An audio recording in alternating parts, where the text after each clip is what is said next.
ton nom soit béni. Remercions le Seigneur pour la grâce qu'il nous accorde d'être aujourd'hui connectés encore pour une nouvelle session d'enseignement. Prions. Amen, amen. Seigneur, nous te disons merci, Père, pour cette session d'enseignement. Merci Donc, pour la grâce que tu nous accordes en ce jour, Seigneur, d'être à nouveau connectés, pour ta être fille, enseigné, Seigneur, sur ta parole, Seigneur, au travers des livres du frère Zach. les Béni problèmes. sois-tu, Seigneur, pour le souffle depuis que tu as donné à chacun de nous, pour la vie, Seigneur, et le fait Oh, d'être là. Au nom de Jésus-Christ. Amen. pitié, Seigneur, et tu es Amen. Seigneur. Amen, amen. Amen. Victoire, je n'entends pas ta voix, hein. OK. Désolée, Oui. je suis en même temps sur quelque chose. C'est pas, je fais deux choses en même temps. OK.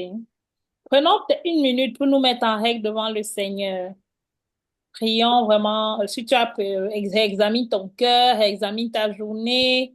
Si tu as péché, repens-toi. Si tu es surchargé dans tes pensées, tu as telle pression, tu es stressé par ceci, déchargeons tous nos fardeaux au pied du Seigneur. Parce que quand nous voulons dans sa présence pour recevoir quelque chose, il faut que tu sois disposé à recevoir.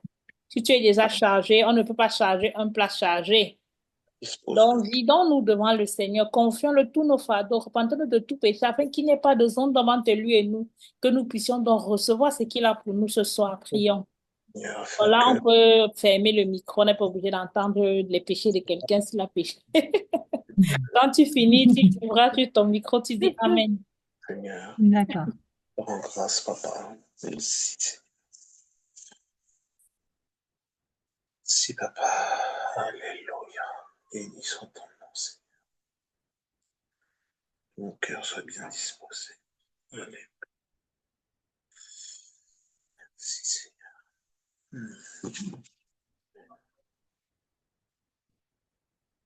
Alléluia. Que ta grâce soit.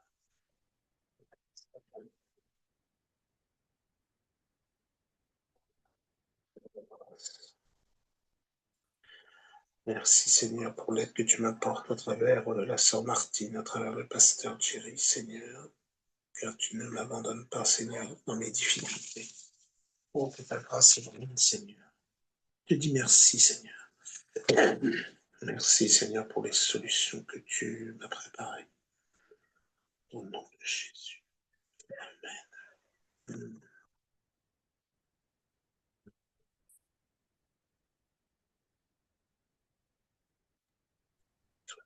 Amen. Amen. Amen. Amen. Amen. Bonsoir, Kofi. Bonsoir. Welcome. Thank you. Bonsoir tout le monde. Et toi, Cédric. Oui, Bonsoir. bonsoir.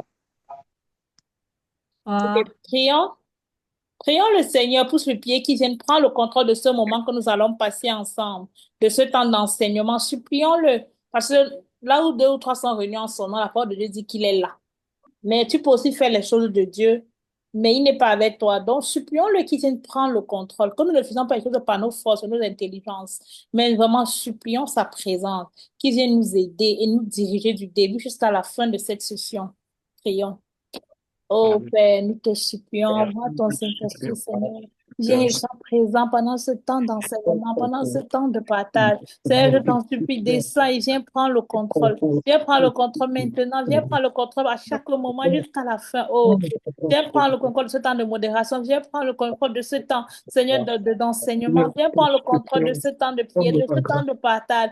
Viens prendre le contrôle de tout ce qui va se faire, oh Père éternel. Je t'en supplie, Seigneur. Oh Dieu, je t'en supplie, ne nous laisse pas nous seuls, ne nous laisse pas être seuls. Viens nous diriger, viens nous diriger, viens nous diriger, viens prendre le contrôle que chacun de nous puisse ressentir ta présence, Seigneur, palpable, à partir de chez lui. Je te supplie, oh, Seigneur, au nom de Jésus-Christ. Amen. Amen. Merci Amen. Seigneur. Mm. Prions pour que le Seigneur amène les deux personnes qui doivent se connecter à nous retrouver. Mm. Prions qu'il attire tous ceux qui doivent être là. Prions. Oh Seigneur, nous te supplions, Père. Attire toutes les personnes qui doivent être connectées. Attire les Seigneur, qu'elles viennent, précipite leur pas, Seigneur. Attire leur cœur, attire leurs pensées. Peut-être ces personnes ont oublié, ou s'ils sont en route, ou s'ils sont préoccupés. Seigneur, je prie, oh Dieu, que tu les rappelles, cela de tout urgence. Et que tu attires leur cœur à venir se connecter à l'enseignement, Père éternel. Au nom de Jésus-Christ. Amen. Amen. Amen. Prions pour supplier que l'onction du Seigneur soit sur la personne qui va enseigner. Le frère Jerry a voyagé très tôt ce matin dans le cadre du travail et donc il est rentré là, voilà, il est en déplacement. Donc dans la journée, il m'a demandé de me préparer pour faire l'enseignement à sa place aujourd'hui. Donc Amen. c'est moi qui aura la lourde responsabilité de faire le partage aujourd'hui.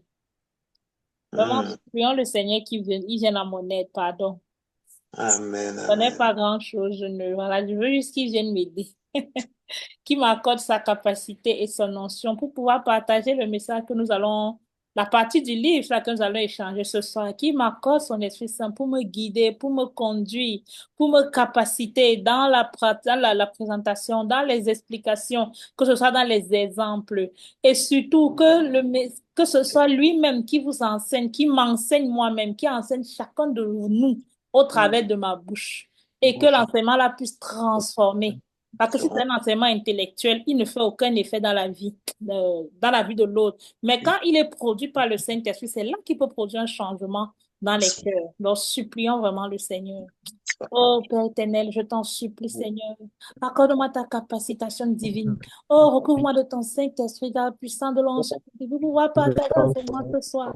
Seigneur, je t'en supplie que je ne fasse pas ma connaissance, pas mon intelligence, pas mes compétences, mais je supplie vraiment que ce soit ton Saint-Esprit qui vienne prendre possession de moi. Oh, remplis-moi de ton Saint-Esprit, recouvre-moi de ta capacité pour enseigner, pour partager, Seigneur. Et je te supplie, oh Père, que l'enseignement qui va faire soit loin, que chaque parole soit loin. Inspire-moi dans les explications, inspire-moi dans les exemples, inspire-moi dans les traductions, inspire-moi dans toute parole que je vais dire, que chaque parole qui va entrer dans les oreilles entre dans les cœurs, Seigneur, afin de pouvoir toucher les cœurs, transformer les cœurs, transformer les vies, Seigneur, et que cette enseignement puisse porter du fruit. Oh, je t'en supplie, Père éternel, au nom de Jésus-Christ. Amen.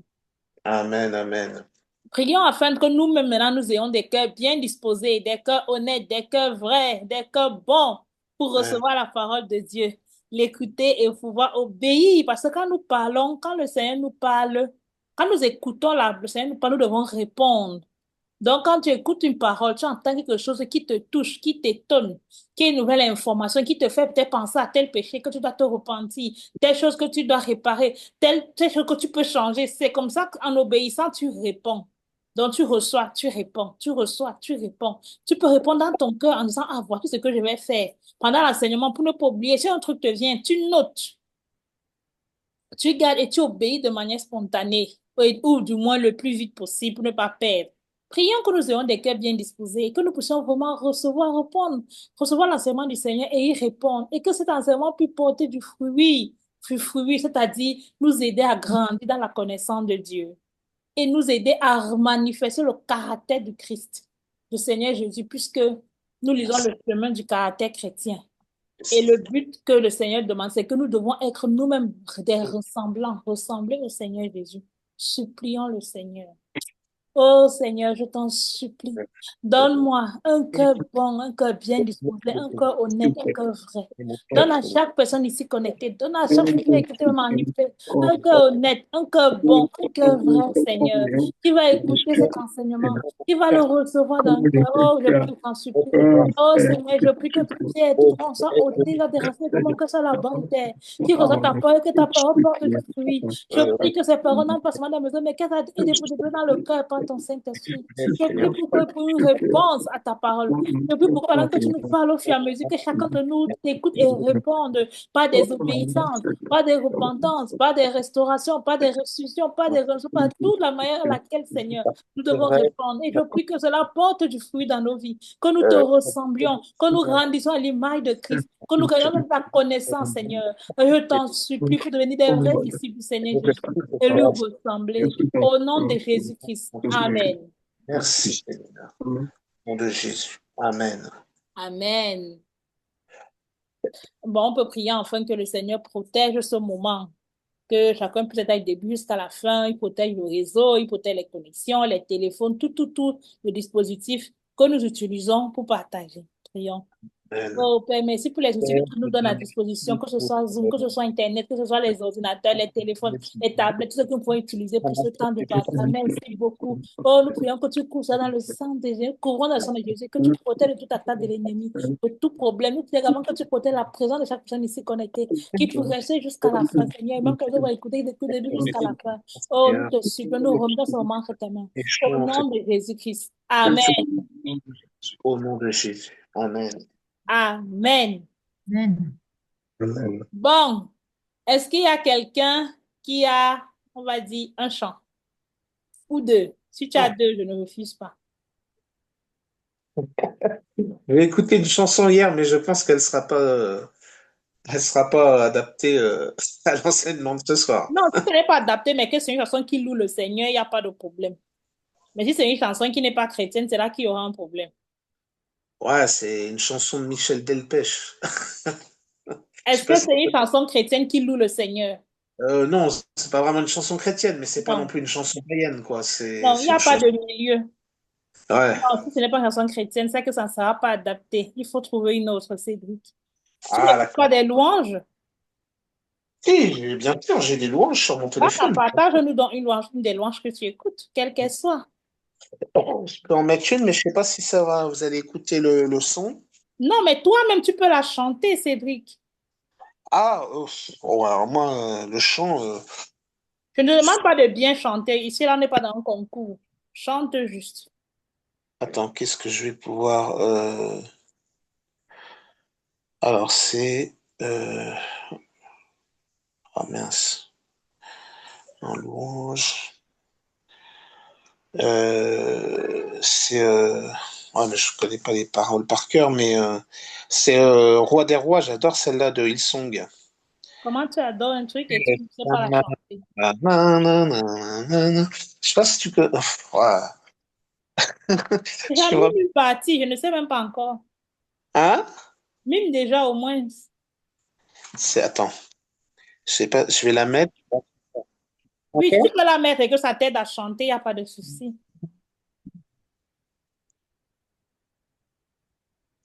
En attendant, Kofi, je n'ai pas oublié notre rendez-vous, hein. Moi-même, je pensais à ça que Tu crois que tu j'avais m'as oublié? appelé. Tu m'as pas oublié.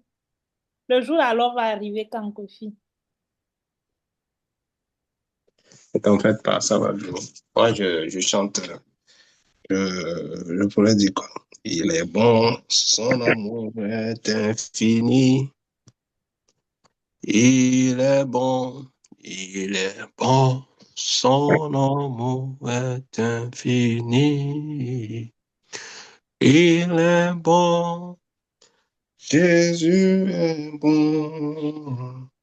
Il est bon, son amour est infini. Jéhovah est bon. Il est bon, son amour est infini. Il est bon. Il est bon, son amour est infini.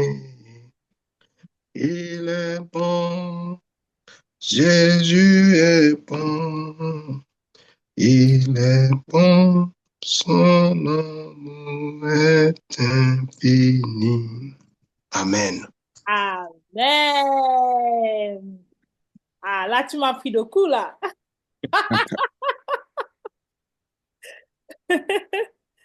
Super, super. Merci beaucoup, Kofi.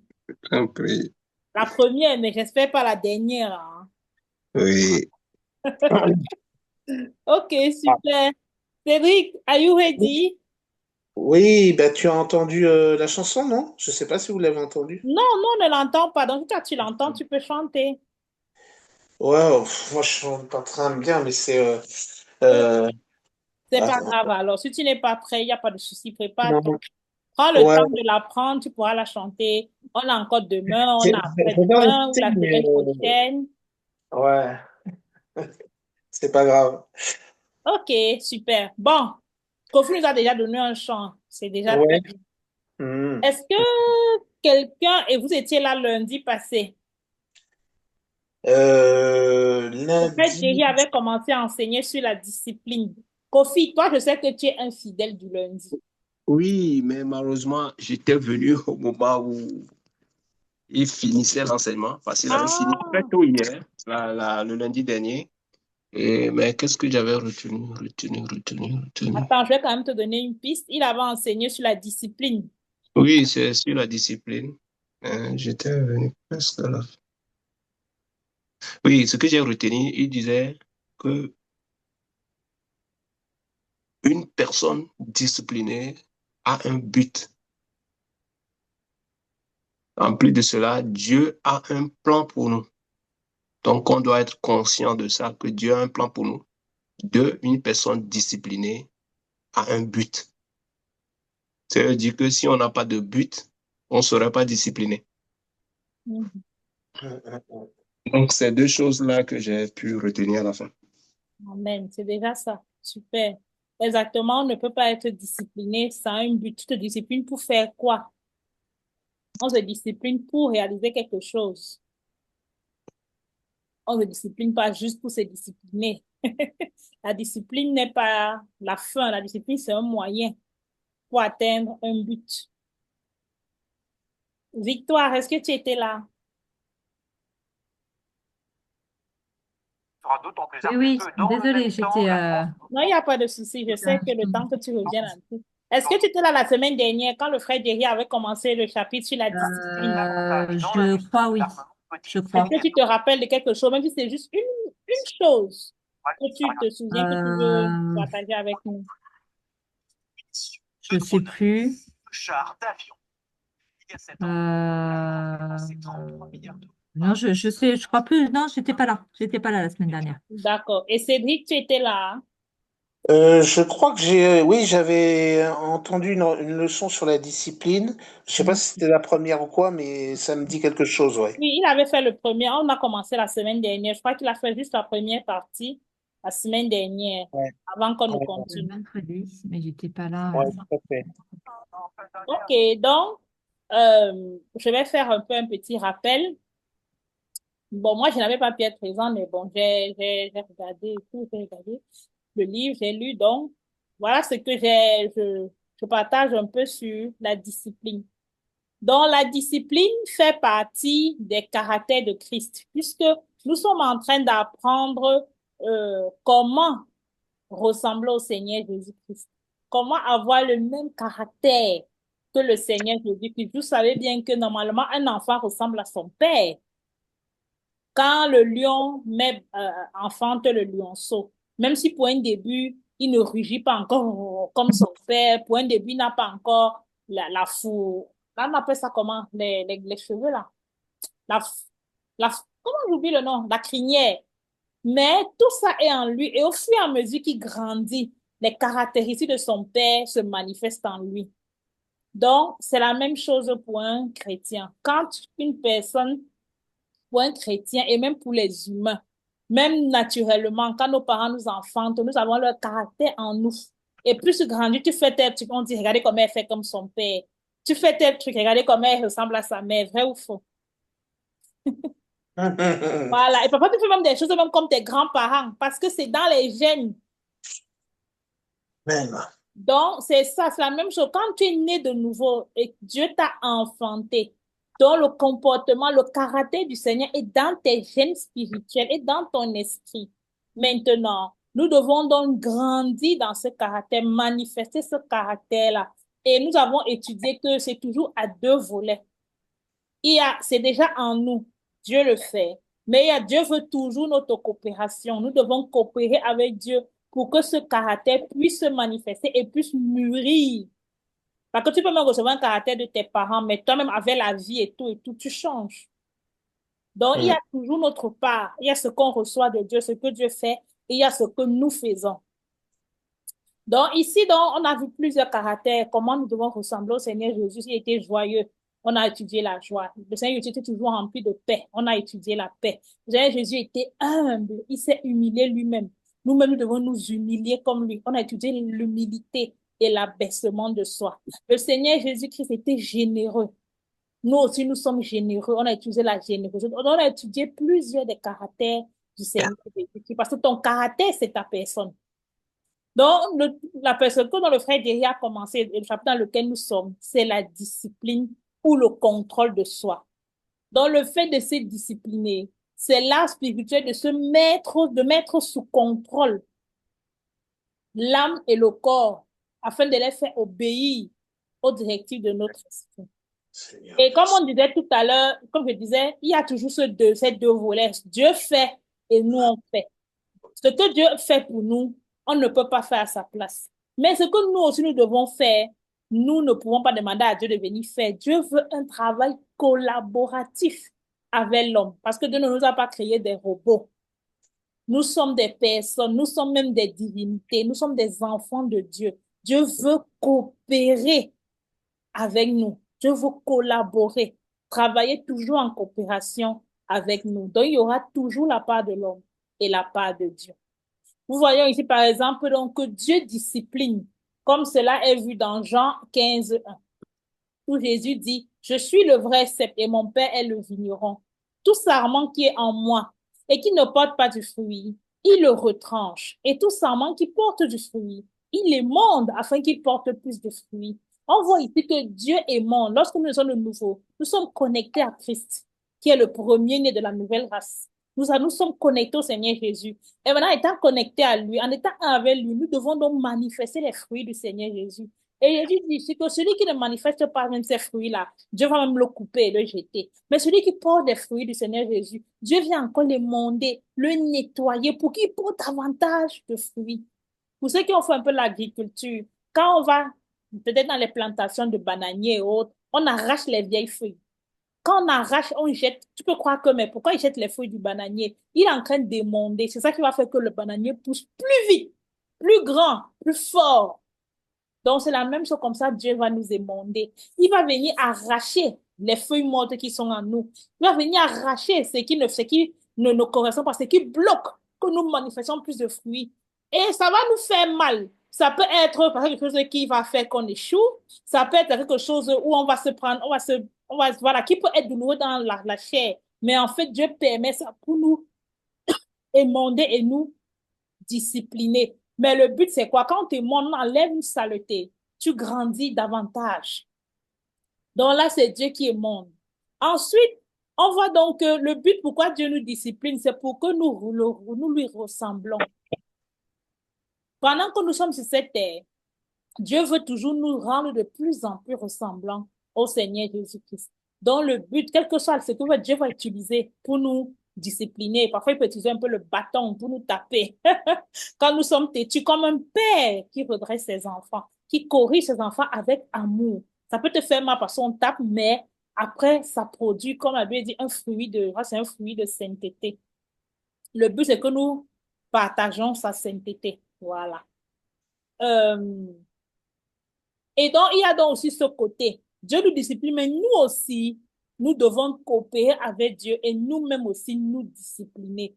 Nous-mêmes, nous devons nous mettre sous discipline. Il dit ici, le but du chrétien dans la discipline doit être le même que celui de Dieu. Quel est notre but? C'est de rechercher la sainteté, la justice et l'accomplissement de la volonté de Dieu.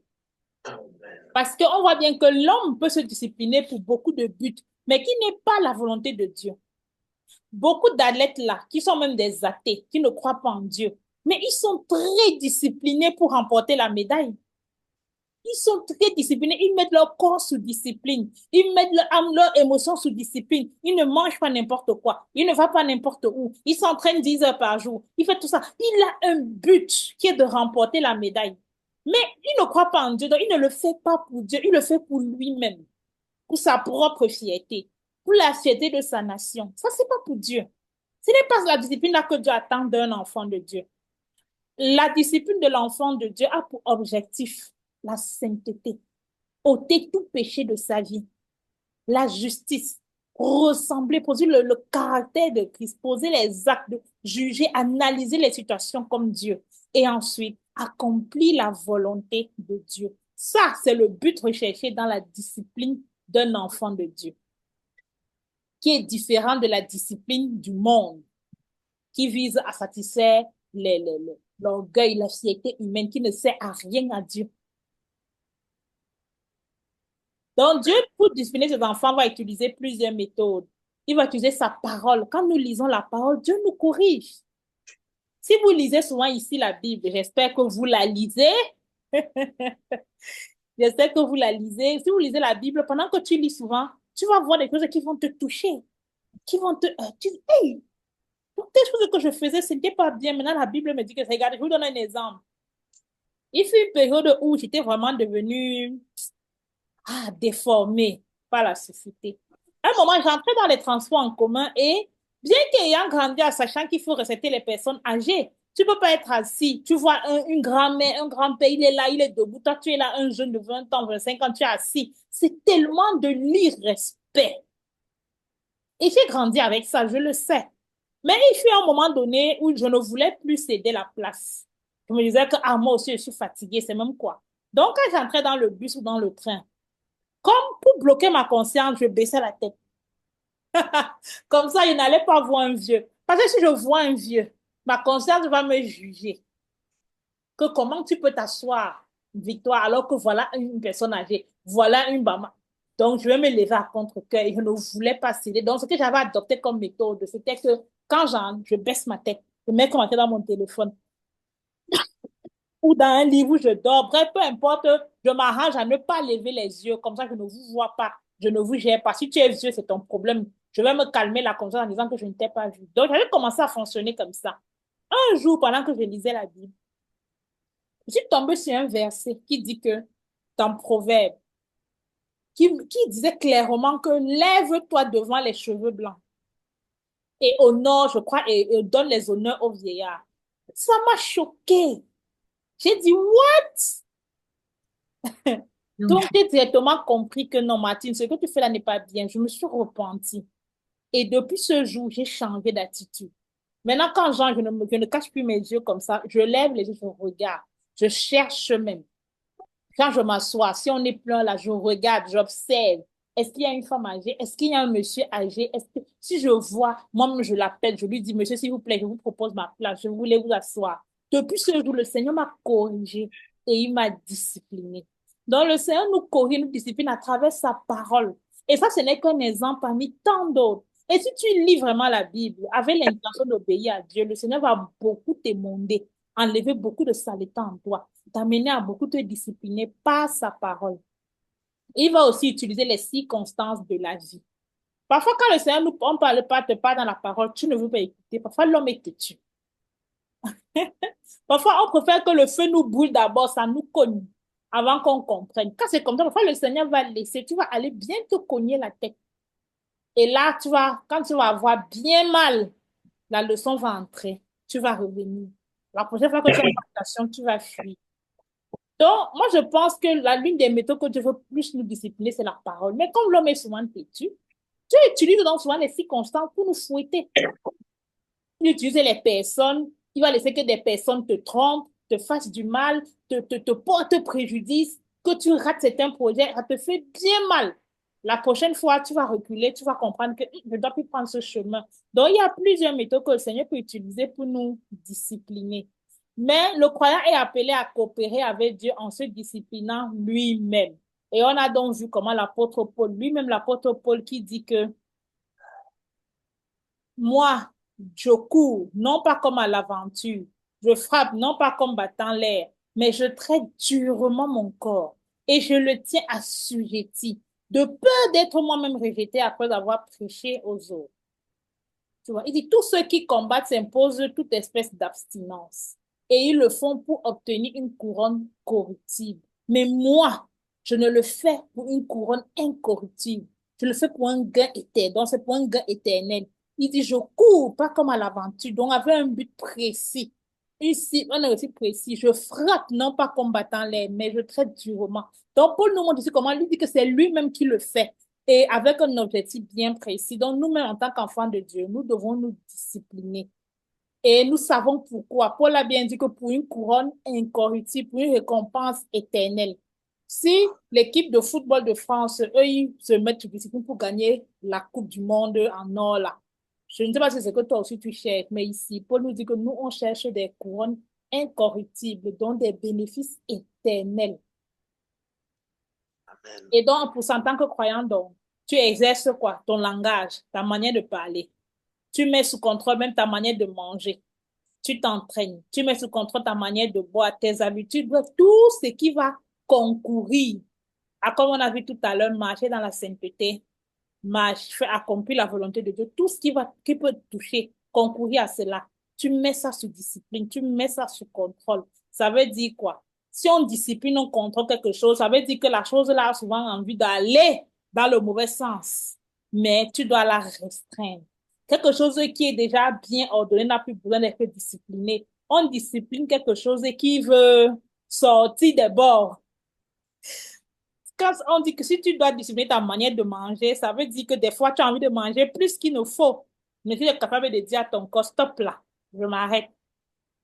Donc, ou même ta langue, tu veux trop parler. Tu as des envies, mais tu dois s'apprendre à dire, ici, là, je m'arrête. C'est ça, mettre sous discipline. Ça veut dire qu'il y a comme un contre-courant, une envie de faire le contraire. Mais tu dois pouvoir diffuser et dire non, et dire stop, je m'arrête là. Parce que tu sais que si je parle encore là, je vais pécher. Si je mange encore là, je vais faire ça. Je ne pourrais pas travailler, ainsi de suite. Donc, voilà, dans la discipline du chrétien. Donc, on a donc vu ensuite que le chrétien se met donc sur discipline, mais pour aller pour discipline, pour atteindre un but.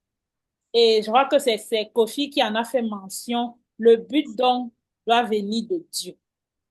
Quand nous sommes enfants de Dieu, ce n'est plus nous qui gérons nos vies. Tu ne te lèves pas, tu dis, voici le but de ma vie, parce que ce n'est pas toi qui t'as créé.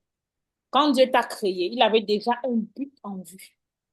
Il avait déjà une mission précise avant de te créer. C'est pour ça qu'il t'a créé, il t'a régénéré en Christ, en te donnant tous les attributs spécifiques pour le but là. Et il n'a pas donné ces attributs à quelqu'un d'autre, parce que cette personne a un autre but, que lui aussi on l'a façonné pour ça. Donc, la question, ce n'est pas de dire qu'est-ce que moi je veux faire en tant qu'enfant de Dieu. Non. Nous devons dire, Seigneur, quel est ton but pour notre vie? Pourquoi tu m'as créé? Et nous devons chercher ça. Sinon, ça nous fait vivre des vies dispersées, des vies gaspillées. Parce que tu peux être en train de travailler à gauche, alors qu'en fait, Dieu t'attendait à droite.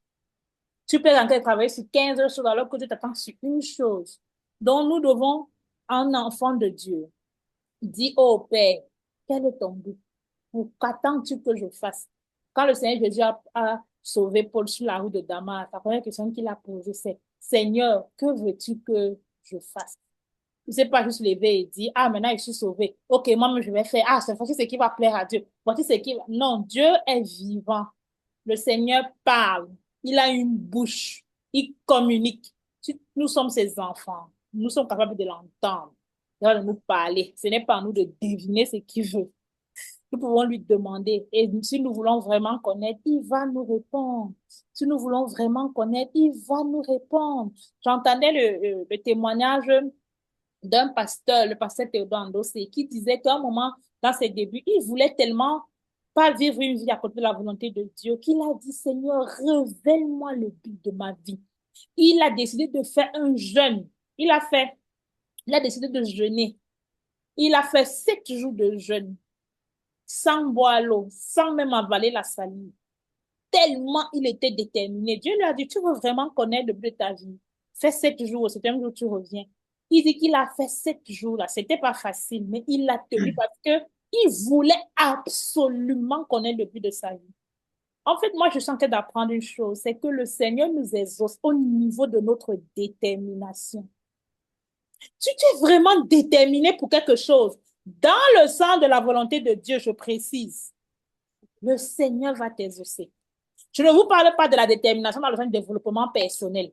Alors que le développement personnel te dit, oh, décide tout ce que tu veux, décide si tu veux devenir un millionnaire, décide si tu veux devenir ceci, tu fais cela et tu décides que non, pas que dans le sens de nos désirs orgueilleux et personnels. Moi, je dis déterminer à la volonté de Dieu. plus tu es déterminé à la volonté de Dieu, le Seigneur va t'exaucer. Et après 7 jours de jeûne, sec, sans manger, sans boire, sans avaler la salive, il voulait montrer à Dieu que l'affaire que je te demande de me dire la volonté pour ma vie, je suis sérieux. Je suis prêt à payer le prix maximal parce qu'il y va de toute ma vie. Au 7e jour, il est revenu voir le Seigneur. Il a dit, Seigneur, me voici. Et Dieu lui a parlé. Tu as commencé à lui dire, OK, voilà, voilà, voilà. Et tu as commencé à lui donner les étapes. C'est vraiment un exemple juste pour montrer que, parce que beaucoup de gens ont dit, et moi-même j'étais de ceux-là aussi, Seigneur, Seigneur, c'est vraiment quoi le but? C'est vraiment, si nous sommes vraiment déterminés et si nous voulons la connaître de façon, nous allons payer le prix qu'il faut, que ce soit en priant, en insistant, que ce soit en jeûnant, que ce soit en lisant la parole, en demandant, en cognant. La Bible dit que demandez, vous sera donné. Frappez, on vous ouvrira. Cherchez et vous trouverez. Si on ne trouve pas, mes frères, c'est qu'on n'a pas encore assez cherché. C'est qu'on n'a pas encore bien frappé. C'est qu'on n'a pas encore assez demandé. Et Dieu n'est pas un homme pour mentir. Si nous demandons vraiment, nous cognons, nous cherchons, Dieu va nous dire le but de notre vie. Et c'est un élément capital de l'existence humaine. Un homme qui vit sans connaître le but de Dieu, il vit une vie gaspillée. Bon, s'il est d'abord non-croyance, d'abord mort. Donc, son choix est à régler. Il meurt là, il part en enfer, s'il n'est pas de nouveau. Donc, il ne peut même pas dans le but de Dieu. Si tu es enfant de Dieu, si tu ne trouves pas le but de Dieu pour ta vie, tu vis une vie gaspillée. Tu vas arriver même au ciel, tu n'auras même pas de récompense. Parce que tu n'auras pas fait ce que Dieu doit te récompenser. Pourquoi? Bref, je m'arrête là. Gloire à Dieu. Et donc, la discipline nous demande de nous concentrer sur une chose précise. Une fois que tu connais ce que Dieu veut, tu concentres tes efforts dessus. Tu ne vas plus faire ce que les autres veulent, ce que les autres ne veulent pas faire, ou parce qu'à l'église, on a besoin de 10 choses. Il y a besoin de 6, ça. Tu cours. Non! Quand tu connais ce que Dieu veut, tu te concentres sur cette chose-là. Et quand tu es concentré, tu es plus productif, tu es plus efficace même. Donc, voilà. Donc, lorsque dans un chrétien a déjà dans ce but-là qu'il reçoit de Dieu, il doit donc se discipliner pour atteindre ce but. C'est là donc on va donc continuer. Et comme nous voyons ici, tous les enfants de Dieu doivent recevoir du Seigneur et demeurer absolument dans ce à quoi le Seigneur les a appelés. C'est là la seule façon de satisfaire le Seigneur. Toute autre chose est un grand échec. Se déplacer du domaine de l'appel de Dieu à tout autre domaine, parce que ce dernier pose moins de problèmes, et promet plus de succès, c'est échouer complètement. Lorsque quelqu'un est discipliné vis-à-vis de son but, il doit alors travailler dans les domaines suivants pour s'assurer que son but est accompli. Une fois que Dieu t'a donc révélé ton but, prenons l'exemple du frère du professeur Zacharias Stanifomou. Le Seigneur lui avait donc révélé le but pour lequel il avait appelé. Ce qui devait, il a amené je peux dire ça comment, à créer une communauté de chrétiens qui devait donner au Seigneur Jésus-Christ une obéissance totale au Seigneur Jésus en toutes choses. Et il devait amener 1 milliard de personnes à croire au Seigneur Jésus-Christ et à devenir des personnes totalement consacrées au Seigneur, obéissant en toutes choses. Il devait prêcher l'évangile à 10 milliards de personnes. Il a reçu un but précis, clair et défini. Donc, si chacun de nous aussi demandons notre but, Dieu va nous donner. Une fois donc que tu as ce but, tu dois donc discipliner plusieurs domaines de ta vie. Donc, l'une des premières choses que tu as discipliner, c'est ton esprit. Nous allons donc lire. La discipline de l'esprit.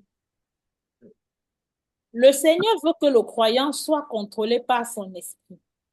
C'est le but de Dieu que l'esprit puisse contrôler l'âme, qui à son tour devra contrôler le corps. Dieu a voulu que l'esprit de l'homme puisse contrôler son âme, qui à son tour contrôlera le corps. À la conversion, chacun a son esprit rendu vivant par le Saint-Esprit, qui vient habiter dans l'esprit de l'homme. l'esprit humain est contrôlé soit par le Saint-Esprit, soit par l'âme. La personne qui habituellement est soumise au Saint-Esprit permettra à son esprit de développer la vraie autorité et de gouverner ainsi l'âme qui, à son tour, gouvernera le corps. L'esprit, d'autre part, peut être gouverné par l'âme. Si l'âme reçoit l'information, elle influencera l'esprit et celui-ci réagira selon l'information qui se présente. Ainsi, ce qui se passe dans l'esprit affectera l'âme et le genre d'information que l'âme reçoit influencera l'esprit. Ainsi, ton esprit peut être dans plusieurs conditions. Bon, on va revenir pas à pas. Nous savons que l'homme est tripartite. Tu as un esprit, tu as une âme, tu as un corps. Donc, voilà ça.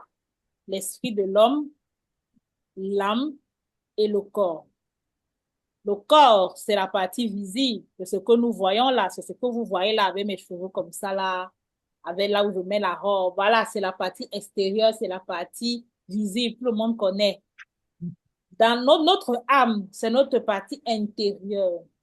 Notre âme, c'est là où nous avons notre intelligence. C'est là que tu réfléchis, tu as tes pensées, tu penses. Tu as tes émotions, tu ressens. Tu as les sentiments, tu as les sentiments où tu ressens. Tu as tes émotions où tu vas exprimer la joie, les rires, la colère et tout ça. Donc oui, l'âme, c'est la pensée, les sentiments, les émotions. Ensuite, donc maintenant, plus en profondeur, il y a l'esprit. L'esprit, donc, qui est la partie intérieure de l'homme, qu'on ne voit pas, qu'on ne perçoit pas, mais qui est la partie intérieure de l'homme et qui est constituée de trois choses. L'esprit est constitué de l'intuition, de la communion et de... Non, pas que ça m'échappe. Dans l'intuition, la conscience. Voilà. Donc, dans ton esprit, tu as la conscience qui est comme ton gendarme intérieur. C'est celui qui te dit ici tu as bien fait, ici tu as mal fait. Ça, c'est ta conscience. Ensuite, tu as l'intuition. L'intuition, c'est où tu reçois les informations du monde spirituel, je peux dire ça comme ça. L'intuition te fait que tu as des informations qui ne viennent ni de ton intelligence, ni de l'intérieur, ça vient vraiment de l'esprit. Et ensuite, tu as ta communion, qui est la partie où tu peux conquérir, la partie réservée à la communion avec Dieu. Maintenant, quand une personne n'est pas née de nouveau, son esprit est mort parce qu'il est déconnecté de Dieu. Étant donc déconnecté de Dieu, son intuition, ça déjà d'abord, sa communion n'est pas connectée à Dieu. Il ne communie pas avec Dieu. Or, c'est dans la communion que on adore Dieu, qu'on rencontre le Seigneur, qu'on reçoit la volonté de Dieu. Tout ça, c'est dans la communion. Mais quand tu n'es pas né de nouveau, c'est mort. Tu n'es pas connecté à Dieu. Tu ne peux même pas adorer parce que ça atteint Dieu. Rien. C'est mort.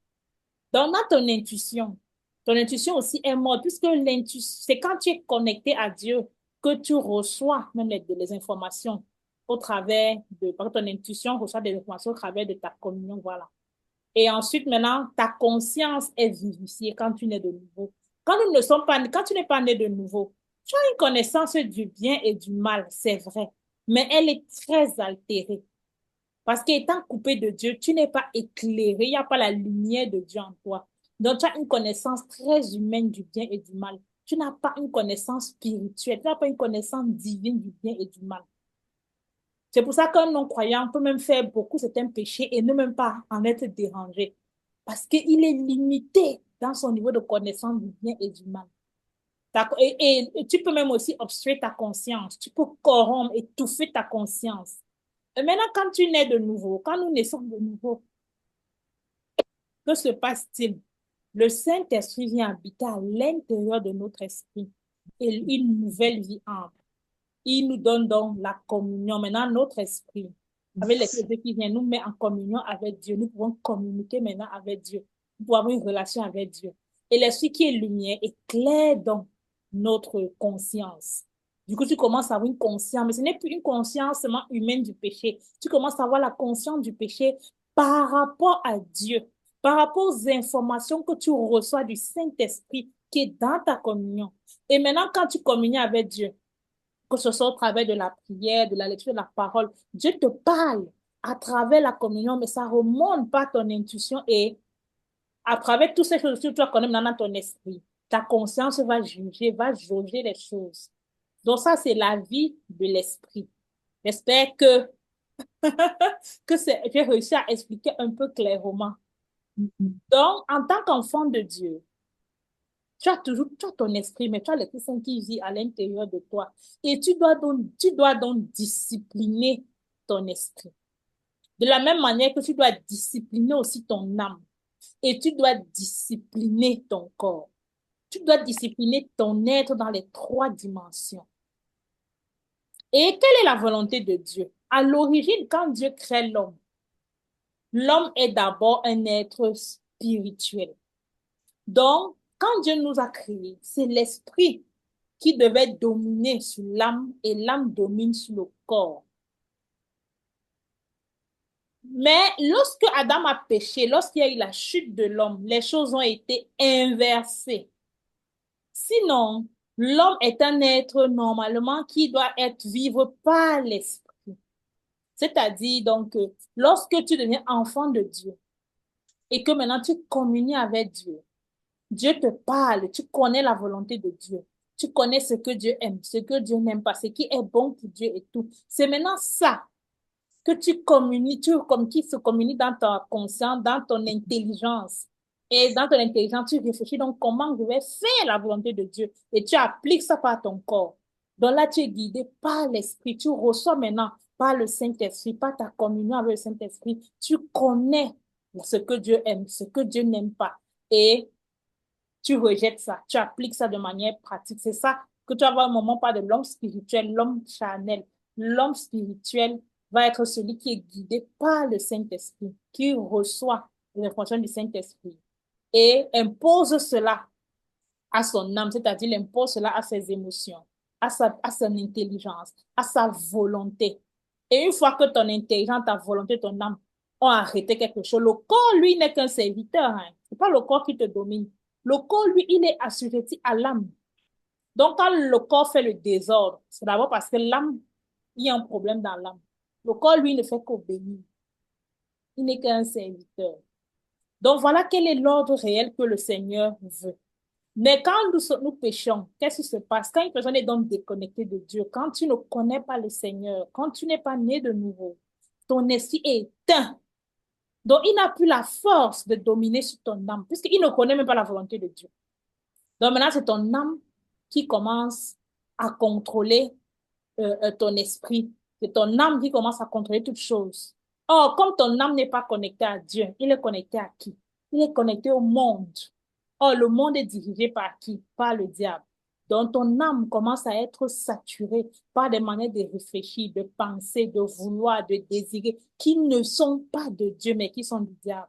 Et donc, c'est comme ça donc, que ton âme, donc, quand tu prends plaisir à ce qui n'est pas de Dieu, tu vas dire à ton corps de faire ce qui n'est pas de Didonc, c'est comme ça que tu commences à être dominé par le péché. Mais ce n'est pas cela la volonté de Dieu. C'est pour ça qu'il dit ici que le Seigneur veut que le croyant soit contrôlé par son esprit. Parce que c'est dans l'esprit qu'il y a le Saint-Esprit. Paul dit dans Romains quoi? Marchez selon l'esprit et vous n'accomplirez pas les œuvres de la chair. Amen. Merci. Donc, la volonté de Dieu, c'est que nous marchons par l'esprit. Et Paul te décrit même les œuvres de l'esprit. Dans Galates 5, il dit que les fruits de l'esprit, c'est la joie, c'est la paix, c'est la longanimité. Ce que j'aimerais d'étudier dans le caractère chrétien, c'est les fruits de l'esprit. Ce sont les fruits du Saint-Esprit. Mais si nous ne nous soumettons pas au Saint-Esprit et que nous rejetons ce qu'il nous dit, mais nous nous laissons dominer par notre chair, notre âme, nos émotions, nous allons marcher par la chair. Et Paul nous décrit c'est quoi les œuvres de la chair. On les a, je pense, comme Galates 25, 22, nous décrit les œuvres de l'esprit. Dans Galates 5, 20 ou 21, juste avant, il nous décrit les œuvres de la chair. Et il dit que les œuvres de la chair sont claires et manifestes. Il dit c'est quoi? Les colères, les jalousies, les gloutonneries, les immoralités sexuelles, la débauche, la magie, la cupidité, l'amour de l'argent, tout ça. Il dit c'est les œuvres de la chair. Et il dit que les œuvres de la chair conduisent à la mort. Les œuvres de la chair te conduisent à la mort, ça brise ta relation avec Dieu. Si tu es né de nouveau, si tu n'es pas né de nouveau, tu es même déjà mort. Mais si tu es né de nouveau et que tu te laisses dominer par les œuvres de la chair, tu brises ta communion avec Dieu. Et tu redonnes encore possession à l'ennemi, aux œuvres sur ton corps, alors que normalement, quand Dieu t'a sauvé, il brise cela. Donc, tu vas voir que Paul nous parlait des chrétiens charnels, des chrétiens spirituels. Le chrétien spirituel, c'est celui qui a appris à discipliner son esprit, qui a appris à développer la communion avec Dieu, se soumettre à ce que le Saint-Esprit lui dit et imposer donc cela à son âme. Et ainsi, son âme discipline son corps. Donc, le Seigneur veut que le croyant soit contrôlé par son esprit. C'est le but de Dieu, que l'esprit puisse contrôler l'âme. L'esprit contrôle ton âme et après ton âme contrôle le corps, comme on a vu. Dieu a voulu que l'esprit de l'homme puisse contrôler son âme qui à son tour contrôlera le corps à la conversion.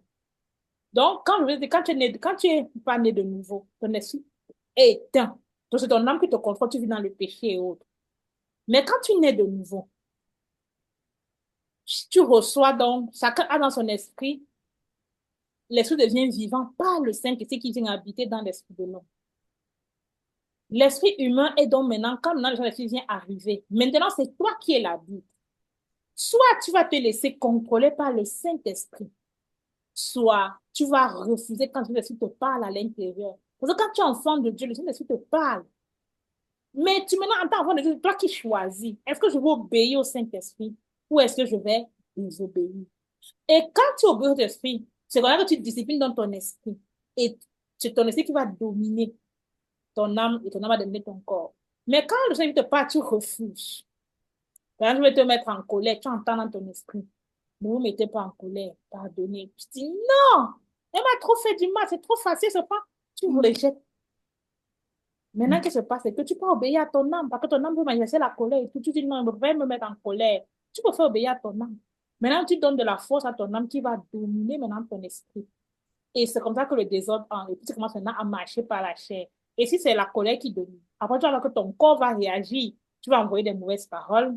Tu peux même gifler la personne. Tu peux commencer à te quereller. Alors que si tu avais écouté la voix du Saint-Esprit, tu t'étais soumis au Saint-Esprit, en disciplinant avec ton esprit, qu'est-ce que tu aurais fait? Tu aurais dit, ah Seigneur, il m'a blessé, c'est dur, c'est vrai, mais je pardonne. Tu aurais lâché et tu n'aurais pas engueulé, tu n'aurais pas insulté, tu ne te serais pas querellé. La personne qui habituellement est soumise au Saint-Esprit permettra à son esprit de développer la vraie autorité et de gouverner ainsi l'âme qui à son tour gouvernera le corps. Donc quand le Dieu te parle, ne te mets pas en colère, tu obéis, qu'est-ce qui se passe? Ton esprit prend de l'autorité. La prochaine fois, tu es face à une situation où il faut partager, tu as envie de refuser, le Seigneur te dit, il est bon envers les justes et les méchants, sois bon même si ton ennemi, tu fais le bien, ton esprit prend encore de l'autorité. Tu vas dans la prière, tu passes du temps dans la communion avec Dieu, tu passes du temps dans la parole, tu laisses le Seigneur te parler, te nettoyer et tout. Qu'est-ce qui se passe? Ton esprit prend de l'autorité. Donc, plus tu vas obéir, développer ton esprit, plus tu vas faire que ton esprit devient fort. Il prend l'autorité. Et maintenant, quand tu vas te donner une parole, tu vas voir que ton âme va vite se soumettre. Tes émotions vont vite obéir. Parce que plus tu obéis au Saint-Esprit, plus l'esprit devient fort en toi. Et plus l'âme se soumet à l'esprit. Et le corps se soumet à l'âme. Tu vas commencer maintenant à marcher comme le Saint-Esprit veut. Mais si quand l'esprit te parle, tu désobéis, la prochaine fois, tu auras plus de mal encore à obéir. C'est comme tu vas te parler au décibel 20, tu désobéis. La prochaine fois, il va te parler au décibel 15. Tu désobéis. La prochaine fois, il va te parler au décibel 10. La voix sera de plus en plus petite. À un moment, tu vas même plus entendre sa voix parce que tu l'as étouffée. Et c'est ton âme qui a pour autorité. Donc, plus tu obéis au Seigneur, plus l'autorité du Saint-Esprit va se faire dans ta vie et plus tu vas marcher par l'Esprit, plus tu désobéis. Plus c'est ton âme et ta chair qui vont prendre autorité et tu vas marcher dans le péché. Dans la personne qui habituellement est soumise au Saint-Esprit, permettra à son esprit de développer la vraie autorité de gouverner ainsi l'âme qui à son coup gouvernera le corps. L'esprit, d'autre part, peut être gouverné par l'âme. Donc, ici, il dit quoi? Que Si donc, comme je disais justement, si tu refuses d'écouter le Saint-Esprit, tu obéis plutôt à tes émotions, à ce qui vient dans tes émotions, tes pensées, ta volonté. Tu rejettes ce que l'esprit fait. C'est maintenant ton âme qui va dominer ton esprit. Si l'âme reçoit l'information, elle influencera l'esprit et celui-ci réagira selon l'information qui se présente. Quand ton esprit est faible, c'est ton âme, peut-être, on va même prendre quel exemple. Ton âme reçoit des informations et ça va aller influencer ta manière d'agir. Je prends un exemple. Tu vas être à l'église avec ton pasteur et tout. Tu peux être avec des personnes qui critiquent ton pasteur. Ils critiquent, ils critiquent. Toi, tu savais que ton pasteur, c'est un serviteur de Dieu, qu'il faut l'obéir, il faut être soumis. Maintenant, toi, tu pars. Tu écoutes ces critiques. Au lieu de les rejeter, tu ne rejettes pas. Tu prends l'information là, tu gardes à l'intérieur de toi. Donc, toi, tu prends une information, maintenant, tu viens donner ça à ton être intérieur, tu donnes l'information à ton esprit. Ton esprit commence maintenant à murmurer, à critiquer ton compte de ton pasteur. Ça va maintenant, donc l'âme va maintenant venir affecter l'esprit. Donc, l'esprit peut être affecté par ce que l'âme écoute. C'est pas une information négative. Mais l'esprit peut aussi être affecté par une bonne information. Quand tu peux aussi écouter la parole de Dieu, tu vas écouter l'enseignement avec le frère Jerry, tu reçois aussi des bonnes informations qui peuvent aussi affecter ton esprit positivement. Ainsi, ce qui se passe dans l'esprit affectera l'âme et le genre d'information que l'âme reçoit va influencer l'esprit. Donc, c'est pour ça qu'il faut faire attention à ce que tu côtoies. Si tu te frottes tout le temps à des choses qui ne t'aident pas à grandir avec Dieu, elles vont t'amener vers le monde. Il faut savoir une chose, c'est qu'il n'y a pas de neutralité spirituelle. Comme tout à l'heure, c'est dit, me disait, ce n'est ni chrétien ni païen. Spirituellement, il n'y a pas de neutralité. Ce qui ne te rapproche pas de Dieu t'éloigne de Dieu. Il n'y a pas de milieu dans le monde spirituel. C'est dans le monde des hommes qu'on veut croire qu'il y a Dieu, il y a Satan, il y a Cédric. C'est faux. Il y a Dieu, il y a Satan. Cédric est soit avec Dieu, soit avec Satan. Cédric n'a pas créé un monde. Il n'y a pas un monde qui appartient à Cédric pour dire que non, je ne suis ni avec Dieu, ni avec Satan, moi je suis dans mon univers. Ça n'existe pas. Mais le diable fait croire ça. Pour te faire croire même que tu n'es pas avec lui, pour que tu te séduises et que tu restes avec lui. Mais c'est faux. Il n'y a pas de neutralité. Donc, fais attention à ce à quoi tu t'exposes, à ce que tu regardes, à ce que tu écoutes, à ce que aux personnes que tu côtoies. Parce que tout ce que tu côtoies, tu écoutes, tu entends, tu sens, tu regardes, entre et vont influencer ton esprit.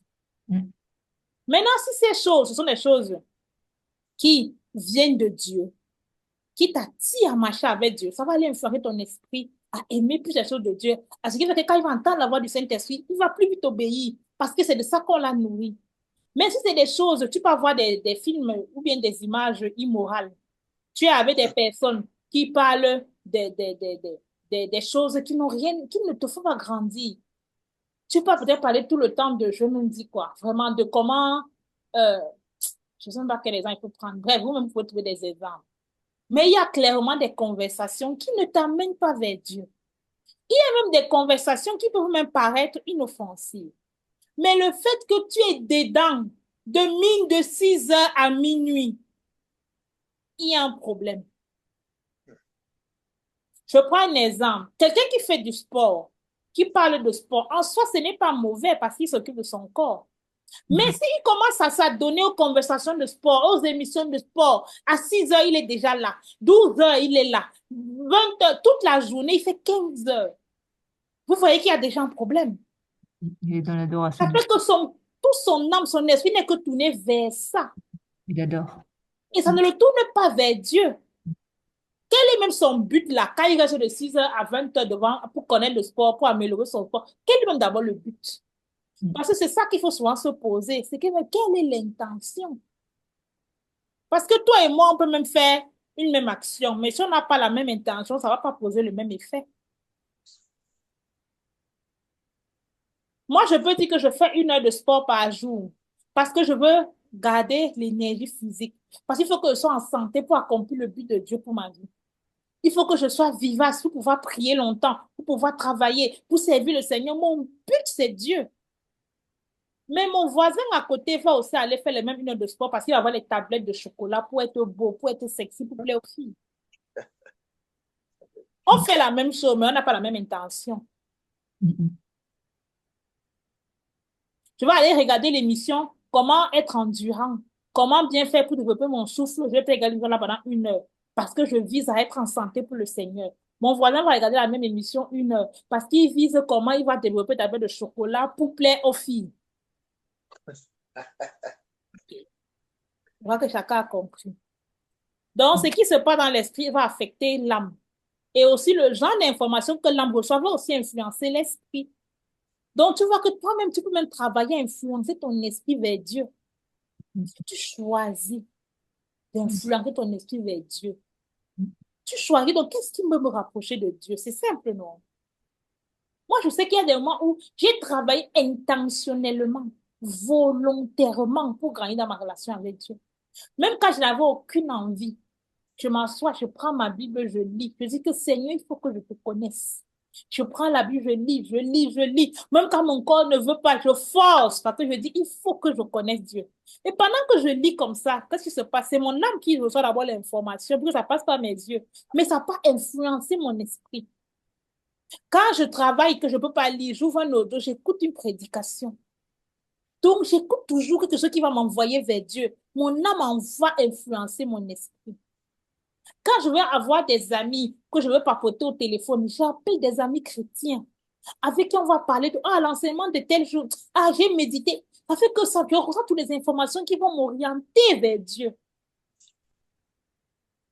Donc, quand c'est comme ça, à force de te nourrir de bon enseignement, j'insiste, de bon enseignement qui te pousse vers Dieu, ça va influencer aussi ton esprit. Donc, ton esprit peut être dans plusieurs conditions. Donc, on va voir plusieurs dans le verset biblique qui nous montrent que notre esprit peut être dans des états différents.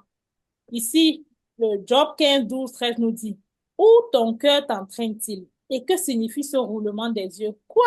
C'est contre Dieu que tu tournes ta colère et que ta bouche exhale de pareils discours. Donc ici, il montre ici que tu vois que ton cœur peut t'entraîner vers la colère. Et cette colère-là va te pousser à te fâcher contre Dieu. Ok, on va voir le verset suivant. Heureux l'homme à qui l'Éternel n'impute pas l'iniquité, et dans l'esprit duquel il n'y a point de fraude. Psaume 32, verset 2. Donc ici, on va dire ici que tu peux avoir un esprit dans lequel il y a la fraude. La fraude, c'est quoi? C'est le mensonge. C'est les faussetés. Tu n'es pas vrai. Tu fais semblant. Ton esprit peut avoir la fraude au profond de ton être, dans ton esprit. Tu peux aussi avoir un esprit dans la vérité. La Bible nous dit encore quoi dans Psaume 34, 8. Quand les justes crient, l'Éternel entend et il les délivre de toute leur détresse. Donc ici, on dit que le juste crie, l'Éternel entend et il les délivre. Vous savez qu'il y a les cris de l'esprit. Parfois, tu veux parler à Dieu, tu fermes la bouche, mais à l'intérieur, tu es en train de crier, oh Dieu, viens à mon aide. Oh Seigneur, délivre-moi.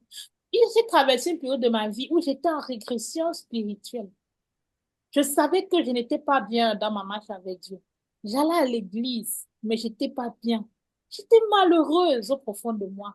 Et je criais à Dieu. C'était un cri de cœur. Oh Dieu, aie pitié de moi. Oh Dieu, aide-moi. Oh Seigneur, restaure-moi. Je criais du profond de mon être. Je criais du profond de mon être. Je pleurais du profond de mon être. C'est ça que la Bible dit que le malheureux crie, l'Éternel entend.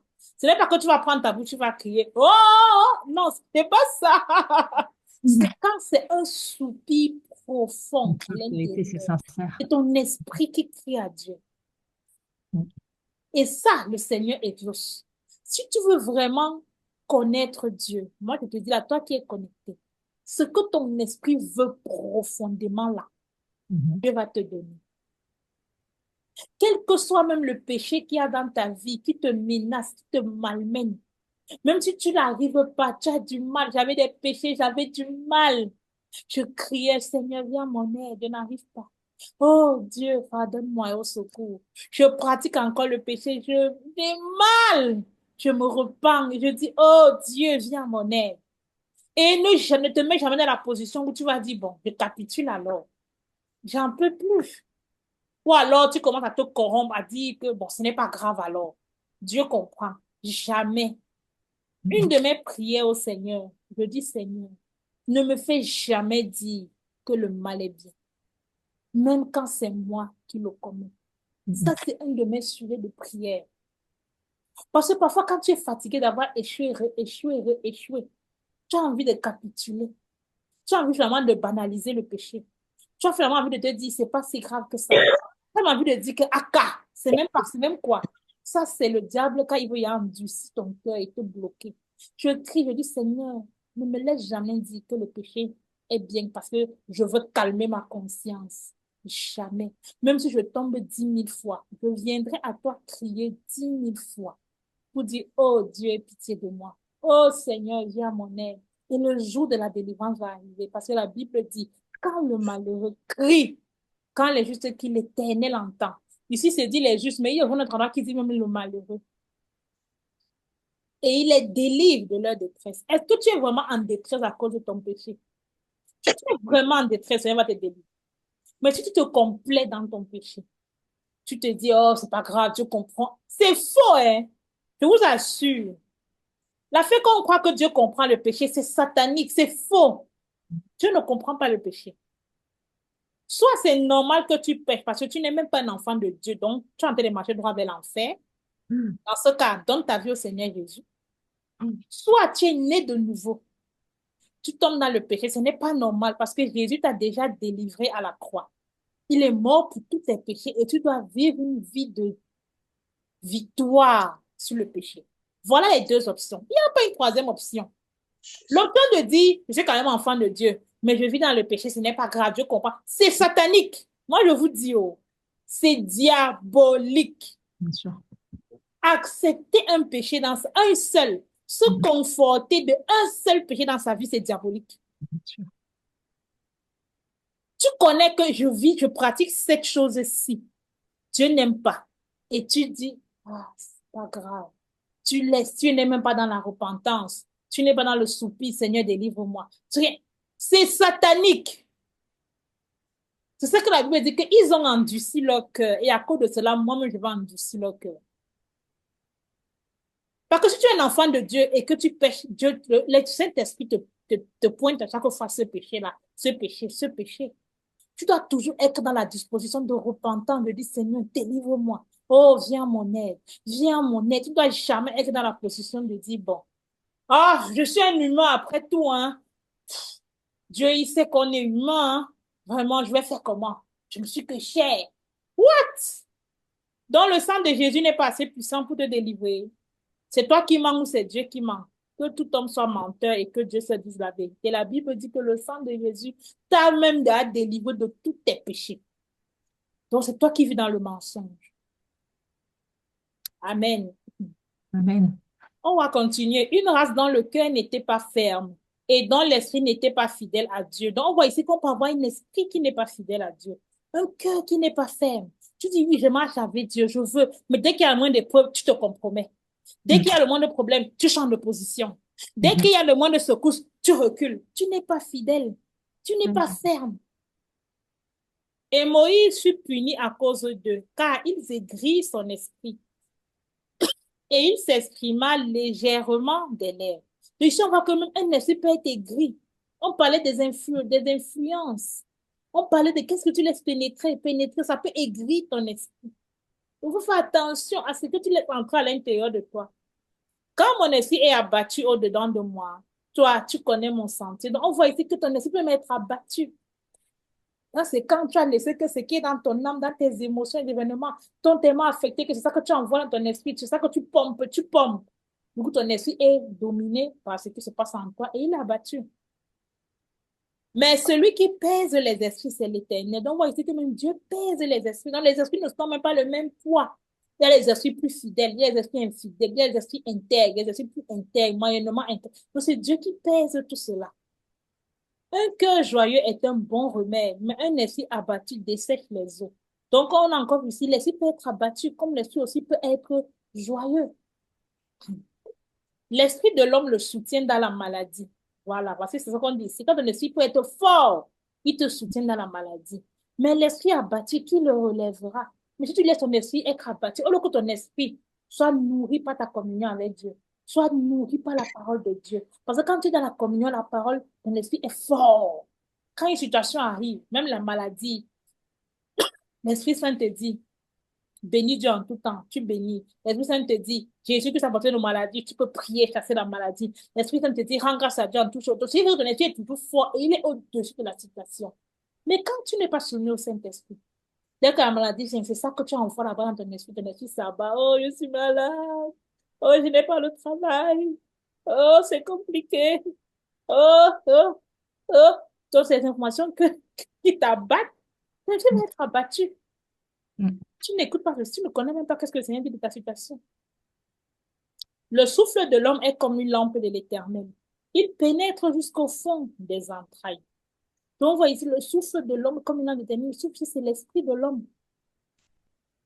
C'est comme une lampe de l'Éternel, il pénètre jusqu'au fond des entrailles. Heureux les pauvres en esprit, car le royaume des cieux est à eux. Donc, ici, on voit qu'il peut y avoir des personnes qu'on appelle pauvres en esprit. Ce n'est pas la pauvreté matérielle, non. Ici, on dit le royaume des cieux est à eux. Ça me fait penser à la partie dans Apocalypse où il dit, où l'Esprit parle aux églises, il dit, si ton problème, c'est que, je ne sais pas à quelle église il parle, mais à un moment, le Seigneur dit à une église, à des croyants, c'est un type de croyants. Le problème avec toi, c'est que tu te crois riche, tu te crois beau, tu te crois déjà arrivé. Au moins, tu te rendais même compte que tu es nu, que tu es aveugle, que tu es pauvre. Au moins, tu t'en rendais compte. J'aurais pu te donner le colis pour nettoyer tes yeux. J'aurais pu te donner la richesse. J'aurais pu t'habiller. Mais comme tu te crois riche, tu te crois déjà que tu connais, tu ne peux plus t'aider. Ici, quand tu es pauvre, en effet, celui qui sait qu'il a besoin de Dieu. Mais celui qui est là dans la maison de Dieu, il se dit qu'il connaît déjà. Même quand il vient dans les enseignements, il est imbu de lui-même. Il vient en connaissant déjà. Il croit qu'il connaît tout, qu'on ne peut pas le corriger, qu'on ne peut pas... Non, tu es riche en esprit. Le pauvre en esprit est humble. Il demande après le Seigneur. Il est tout dans la position de, oh Dieu, j'ai besoin de toi. Oh Dieu, donne-toi à moi. En obéissant constamment au Saint-Esprit et en se nourrissant de la parole, donc en obéissant, donc tu vois que l'homme coopère avec le Saint-Esprit pour rendre son esprit normal. Parce que l'esprit normal, c'est quoi? L'esprit normal, c'est l'esprit qui est fort, qui a l'autorité et qui domine sur ton âme et ton corps. Ça, c'est l'esprit normal d'un enfant de Dieu.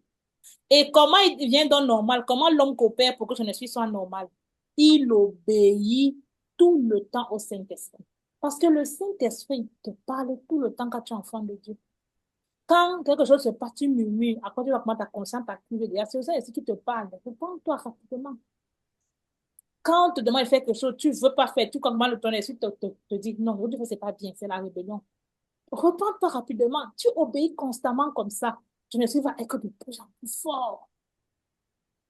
En se nourrissant de la parole, tu lis la Bible, mais avec l'intention de connaître Dieu, pas juste comme un livre de littérature. Tu rends ton esprit fort. Il dit ici, etc. Donc, même avec la prière, pendant que tu pries, la vraie prière, pas les paroles en sang, mais une prière où tu veux vraiment parler à Dieu. Une prière où quand tu vas pour parler, tu cherches vraiment à te connecter au Seigneur. Donc, à ce que tu réussis à communier avec lui, ça rend ton esprit fort. Et il y a plusieurs choses comme ça. Ton esprit devient donc normal.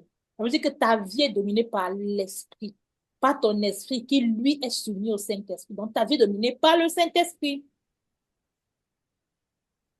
Bien plus en contrôlant ce qui arrive à l'âme. Donc, ça, c'est à l'intérieur. Maintenant, il y a un travail extérieur. Le travail extérieur, c'est quoi? C'est que tu contrôles ce qui arrive à ton âme. Et donc, l'homme contrôle aussi le type d'influence qui va frapper son esprit. Et de cette manière, il aide à rendre l'esprit normal ou anormal. C'est ce qu'on disait tout à l'heure. Donc, vous voyez qu'il y a deux manières de rendre ton esprit fort et normal. Il y a d'abord le travail spirituel intérieur, où tu pries, tu écoutes la parole, tu pries, tu médites la parole de Dieu, tu manges la parole de Dieu. Parce que la parole de Dieu est spirituelle, donc ça nourrit ton esprit. Tu pries, Tu cherches Dieu. Ça, c'est un travail spirituel intérieur. Maintenant, le deuxième, c'est que tu ne dois pas exposer ton esprit à des saletés. Parce que ça va venir l'influencer négativement.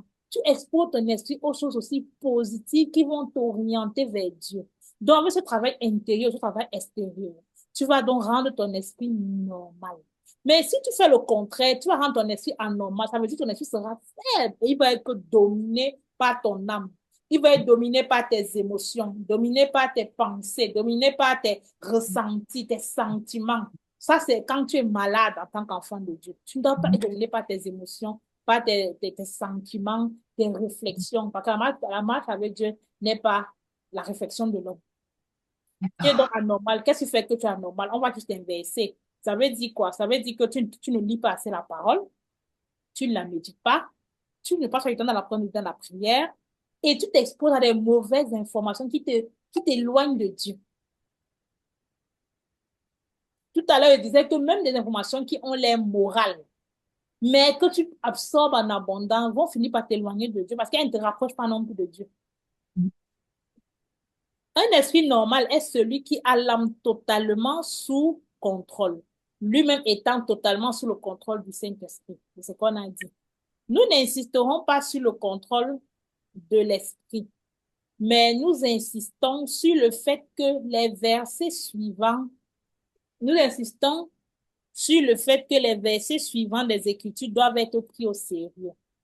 Donc là, il n'a pas voulu trop s'étaler sur le contrôle de l'esprit, mais il dit que vraiment, il faut prendre les versets suivants au sérieux. Premier verset, Job 11, 13. Pour toi, dirige ton cœur vers Dieu. Étends vers lui tes mains. Donc, vous voyez, le passage nous montre que toi-même, en tant que personne, tu peux choisir de diriger ton esprit vers Dieu. Quand toi-même, tu prends tes propres doigts, tu prends la Bible, tu dis, je veux connaître Dieu, tu es en train de diriger ton cœur vers Dieu. Quand tu sais qu'il y a l'enseignement le soir avec le frère Jerry, au lieu d'aller te balader, tu as une tentation d'aller soit te balader, soit d'aller dormir, soit d'aller, tu dis non, je choisis d'aller écouter la parole de Dieu parce que ça va me transformer. Ça, c'est une manière de diriger ton cœur vers Dieu. Quand le dimanche, tu as envie de rester à la maison, mais que tu dis non, je vais aller à l'église, je vais aller communier avec les frères, je vais aller, ça, c'est, tu diriges ton cœur vers Dieu. Tu étends vers lui tes mains. Proverbe 4, 23 nous dit, garde ton cœur plus que toute autre chose, car de lui viennent les sources de la vie. Donc ici, ça revient à l'influence que tu donnes à ton esprit. Il faut protéger ton cœur. Parce que si tu laisses une mauvaise influence, on a dit, ça peut être des images, ça peut être des enseignements, ça peut être de la musique, ça peut être de la mauvaise compagnie. Parce qu'une compagnie qui ne t'amène pas vers Dieu t'éloigne de Dieu. Même si vous allez dire que, mais non, on ne parle pas du péché, hein. Mais non, on parle, je sais pas moi, du sport, on parle du travail, on parle, non. Si c'est tes collègues au bureau, c'est normal que tu parles avec tes collègues, vous travaillez sur un projet. Mais je parle d'une compagnie régulière. Une personne que tu as fait, ton ami, ton meilleur ami, t'accompagner tout le temps, avec qui tu es au téléphone tout le temps et tout. Mais qui ne te ramène, qui ne t'approche en rien de Dieu. Cette compagnie, à la longue, va t'éloigner. Surtout que ce n'est pas, surtout si toi, tu n'es pas en train d'amener cette personne à Dieu. Si c'est une personne que tu es en train d'évangéliser, donc, ça veut dire que c'est toi qui donnes la direction à votre relation.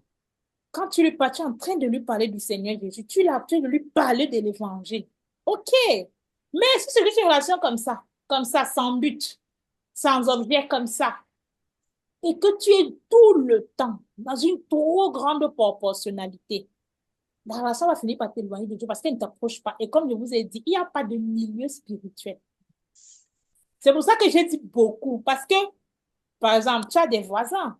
Il n'y a rien de mauvais à voir un voisin, à rigoler, faire des blagues, saluer et tout. Il n'y a aucun problème. Il n'y a aucun problème avec tes collègues. Aller déjeuner à midi, à parler de, je ne sais pas, moi, vous parler de tel dossier ou même vous parler de dernières vacances. Il n'y a pas de problème. C'est pour ça que j'ai dit dans une grande proportionnalité.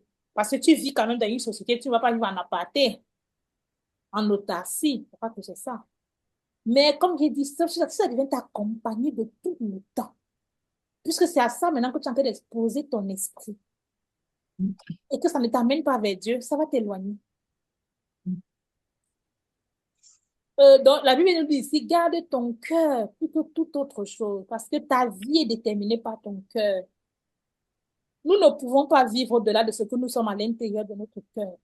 Tu ne peux pas vivre au-delà de ce que tu es dans ton esprit. Ce que tu vois dans ta vie extérieure, c'est le niveau auquel ton esprit à l'intérieur de toi est. Et parfois, soyons honnêtes et vrais. Parfois, nous sommes malhonnêtes. On ne veut pas reconnaître la vérité. Ta vie ne peut pas aller au niveau de ton niveau spirituel. Au niveau où tu vois ta vie là, tes obstacles, tes échecs, tes manquements, tes succès, tes avancements, tes promotions, tout ça aussi est une représentation de ton état, de ton esprit. Heureux ceux qui ont le cœur pur, car ils verront Dieu. Vous voyez ici, la Bible nous montre qu'on peut avoir le cœur pur. Donc, il nous dit ici, protège ton cœur. Parce que quand tu nais de nouveau, le Seigneur te donne un nouveau cœur. Ton cœur est pur quand tu nais de nouveau. Maintenant, c'est à toi de le garder dans la pureté. Si tu ne fais pas attention, tu ne le protèges pas, les péchés commencent à entrer, à entrer, à entrer, à entrer. Et puis voilà comment ton cœur se gâte, ton cœur pourrit. Et même quand ton cœur pourrit, le Seigneur te donne la possibilité de le nettoyer avec l'aide du Saint-Esprit, par la repentance, par le déracinement des idoles, d'enlever tout ce que tu as reçu de mauvais là et de redemander au Seigneur encore qu'il te donne encore un nouveau cœur, un cœur pur. Mais le Seigneur dit ici, heureux ceux qui ont le cœur pur. Ça veut dire qu'on peut avoir le cœur pur. Le problème, c'est que parfois, nous-mêmes, nous avons de trop bas standards spirituels. Parfois, on se dit, mais non, je ne peux pas avoir un cœur pur, c'est pas possible, qui ne pêche pas, qui ne... La Bible dit ici, heureux ceux qui ont le cœur pur, car ils verront Dieu. Ça veut dire que ça existe. Ça existe des personnes qui ont le cœur pur. Sinon, on ne dirait pas heureux ceux qui l'ont.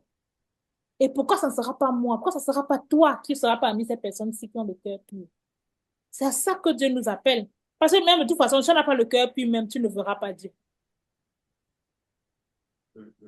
Donc, chacun de nous, en tant qu'enfant de Dieu, nous devons avoir le cœur pur pour pouvoir voir Dieu. Et le cœur pur, c'est quoi? C'est que dans ta conscience de ce que tu connais, à l'instant T, je crois que le frère Derry nous a souvent enseigné ça. C'est que tu dois être dans ta main, ça veut dire que, à mon niveau de connaissance et de conscience de ce moment T, je ne connais pas de péché que je ne me suis pas repenti. Tu ne dois pas être là avec les choses qui t'accusent dans ta conscience. Tu ne dois pas être là avec les choses qui t'accusent dans ton cœur. Ton cœur n'est pas pur, ta conscience n'est pas claire. Nous devons tout faire pour que nous puissions rester comme ça sans qu'il y ait des accusations. Quand il y a des accusations, même c'est même une grâce de Dieu. Ça veut dire que le Seigneur nous montre où est le problème dans notre vie pour que nous ayons réglé, pour trouver la paix avec Dieu. D'ailleurs, il dit ici que le cœur est une partie de l'esprit humain, dont l'esprit peut être pur. La discipline de l'âme. Donc, nous allons nous arrêter là pour ce soir. La semaine prochaine, le frère Jerry va continuer avec la discipline de l'âme. Mais nous avons donc vu ici que en tant qu'enfant de Dieu, nous sommes appelés à discipliner notre esprit. Et nous pouvons discipliner notre esprit. Nous pouvons préserver notre esprit pour le garder pur par les actes intérieurs dans notre communion avec Dieu, c'est-à-dire la prière, la lecture de la parole, nous exposer à la communion fraternelle, nous exposer à ces choses qui vont nous nourrir de l'intérieur et ensuite de l'extérieur en le protégeant de toute mauvaise influence et en évitant les mauvaises compagnies, en évitant d'écouter les mauvaises paroles, de regarder les mauvaises images, d'être dans les mauvais endroits, en évitant tout ce qui peut affecter notre esprit négativement, on évite. C'est donc comme ça qu'on peut garder son... Mais ça demande donc de la discipline, de se contrôler. Ça demande la discipline. Ça demande que si ta pensée veut te dire que va encore chez tel ami là, alors que tu sais que quand tu parles là-bas, vous passez le temps à faire le commérage. Tu dois être capable de dire à ton cœur, non, je ne pars pas là-bas. Tu disciplines. Parce que tu sais que si tu pars, tu vas faire le commérage, tu vas t'exposer à une mauvaise influence. Ça demande du contrôle. Ça demande de la discipline, ça demande de la retenue. Mais le résultat, c'est quoi? C'est que tu gardes un cœur pur. Tu gardes une communion avec Dieu et tu deviens quelqu'un de spirituel. Et tu ressembles au Seigneur Jésus. Parce que maintenant, tu vas être guidé par le Saint-Esprit et tu vas produire le fruit de l'Esprit. Et c'est par les personnes qui ressemblent au Seigneur Jésus puisque Dieu agit. Amen. Amen. Voilà. Amen. Est-ce qu'il y a des questions? Parfait enseignement ce soir, j'ai beaucoup aimé. Ouais, c'était enfin, c'est vrai que c'est des enseignements qu'on n'a pas à l'église. Ne pas se soumettre à l'âme. Il ne faut pas être soumis à Ouais, l'âme, mais c'est à un- l'esprit. Mm. Exactement. C'est ton Merci esprit Martina, qui va merci te pour le rappel. dominer. Ce n'est pas ton âme. Une vie dominée par l'âme, c'est la vie des personnes qui ne sont pas nées de nouveau. Ce n'est pas la vie d'un enfant de Dieu normal. Et c'est Ouais. normal que leur âme l'ait dominée, que leur esprit est éteint. Mais quand tu nais de nouveau, le Seigneur allume ton esprit qui doit dominer. Et tu dois le rendre fort en coopérant avec Dieu. Dieu a déjà écrit parce que lui-même, il vient habiter en toi. Et il te parle. Vous voyez, donc Dieu même t'aide. Ouais. Et tu as Maintenant, il faut que utilisé toi, ce tu sport. obéisses. Parce que quand il te dit fais maintenant, c'est à toi d'obéir. Oui, oui, oui. C'est ta part. Ouais. Mm, mm. Bien reçu. Mm. Amen. C'était vraiment riche ce soir, vraiment. Oui, mais au début, ça devient c'est beaucoup plus difficile hein, pour celui qui était dans le monde et qui avait déjà entraîné son âme à autre chose. Donc, au début de sa conversion, il aura du mal. D'où ce que Martina dit, qu'il doit lire régulièrement la Bible pour, pour pouvoir entraîner son âme, quoi. En effet, parce que quand tu nais de nouveau, c'est ton esprit qui est Oui, c'est régénéré, ça. c'est pas le Saint-Esprit. Mais parfois, tout ce que tu avais mis dans tes pensées sont encore là. Ton corps, si tu avais 100 kilos, ton corps ne va pas descendre à 50 kilos quand tu nais de nouveau. Ton corps ne change pas, ton âme là. Donc maintenant, il faut renouveler ta pensée. Comme Paul dit dans le Seigneur nous dit dans la parole, ne vous conformez pas au siècle présent, mais soyez renouvelez votre intelligence par la parole, afin de connaître la volonté de Dieu. Donc, comme tu dis justement, Kofi, c'est vrai que quand tu viens naître de nouveau, on te dit toujours, lis la Bible. Parce qu'il faut rapidement que tu renouvelles ton esprit. Pourquoi? Parce que comme je disais, quand tu nais de nouveau, là, le Seigneur t'a donné un nouveau cœur. Ton esprit est vif. La voix du Saint-Esprit est claire. Tu peux rapidement entendre parce que tu n'as pas encore laissé les péchés entrer. Quand tu es né de nouveau, tu as un nouveau cœur. Puisque avant de naître de nouveau, on se repent.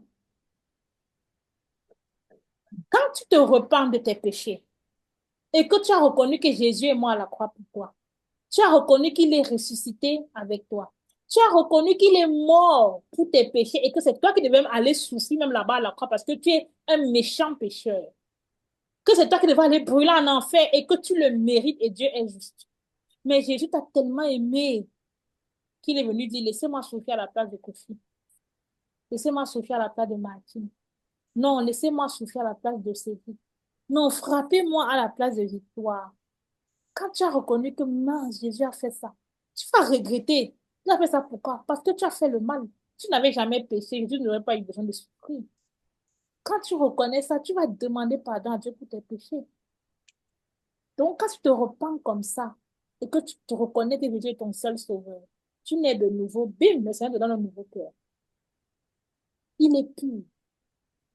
Maintenant, il te faut beaucoup lire rapidement la parole de Dieu pour que tes anciennes pensées, donc, que tu avais, ta manière de raisonner, de réfléchir que tu avais avant de connaître Jésus ce jour-là, sorte vite. Si tu te nourris beaucoup de la parole de Dieu, tu te nourris beaucoup des enseignements à l'église, tu te nourris beaucoup, tu vas rapidement changer. Quand le Saint-Esprit va te parler, tu vas rapidement obéir. Mais si tu ne te nourris pas vite de la parole de Dieu, tu ne t'exposes pas à la communion des frères, tu vas te rendre compte que tout ce qui est emmagasiné dans ton âme, déformé de quand tu n'étais pas né de nouveau, sera là. Et ça va venir contrecarrer quand tu vas te parler, tu vas contrecarrer. Quand le Saint-Esprit va te parler, tu vas raisonner. Et comme tu n'auras pas développé ton esprit sera encore petit. Parce que quand le Seigneur vient en nous, on a la vie de Dieu, mais il faut la développer. C'est en lisant la Bible, la femme, que la vie de Dieu se développe en toi. Si tu ne la développes pas, elle est là, mais elle est encore faible. Donc oui, Kofi, au début, c'est difficile, mais au début, justement, il faut courir. Il faut vite te nourrir avant que la vie du monde qui est en toi là n'étouffe la vie que Dieu a déposée en toi qui est encore petite. Tu vois un peu, tu vois un peu, Kofi.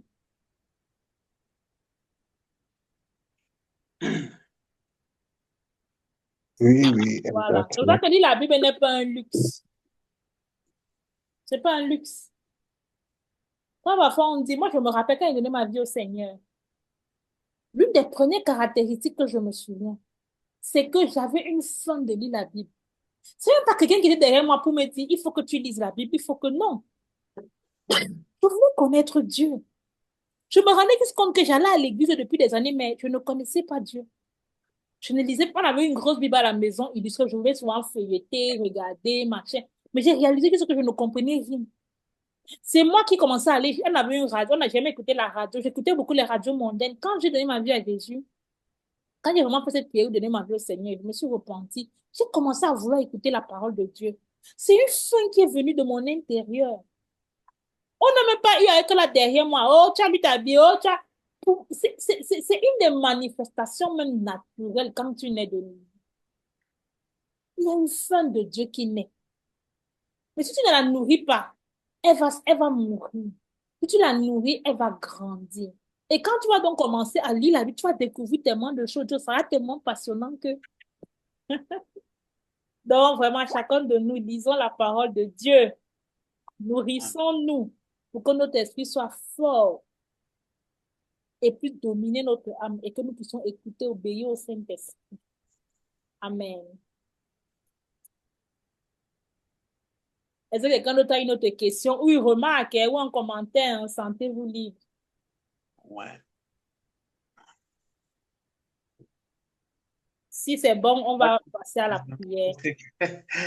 Il faut que je commence vraiment la lecture du Nouveau Testament. Donc, Tu as intérêt, hein? ouais. Ah oui, Ouais, je sais, comme si tu veux vivre dominé par l'âme. Or, comme je dis, une âme qui n'est pas soumise à l'esprit. Or, ton esprit n'étant pas soumis au Saint-Esprit, c'est une âme qui vit dans le péché en désordre. En désordre.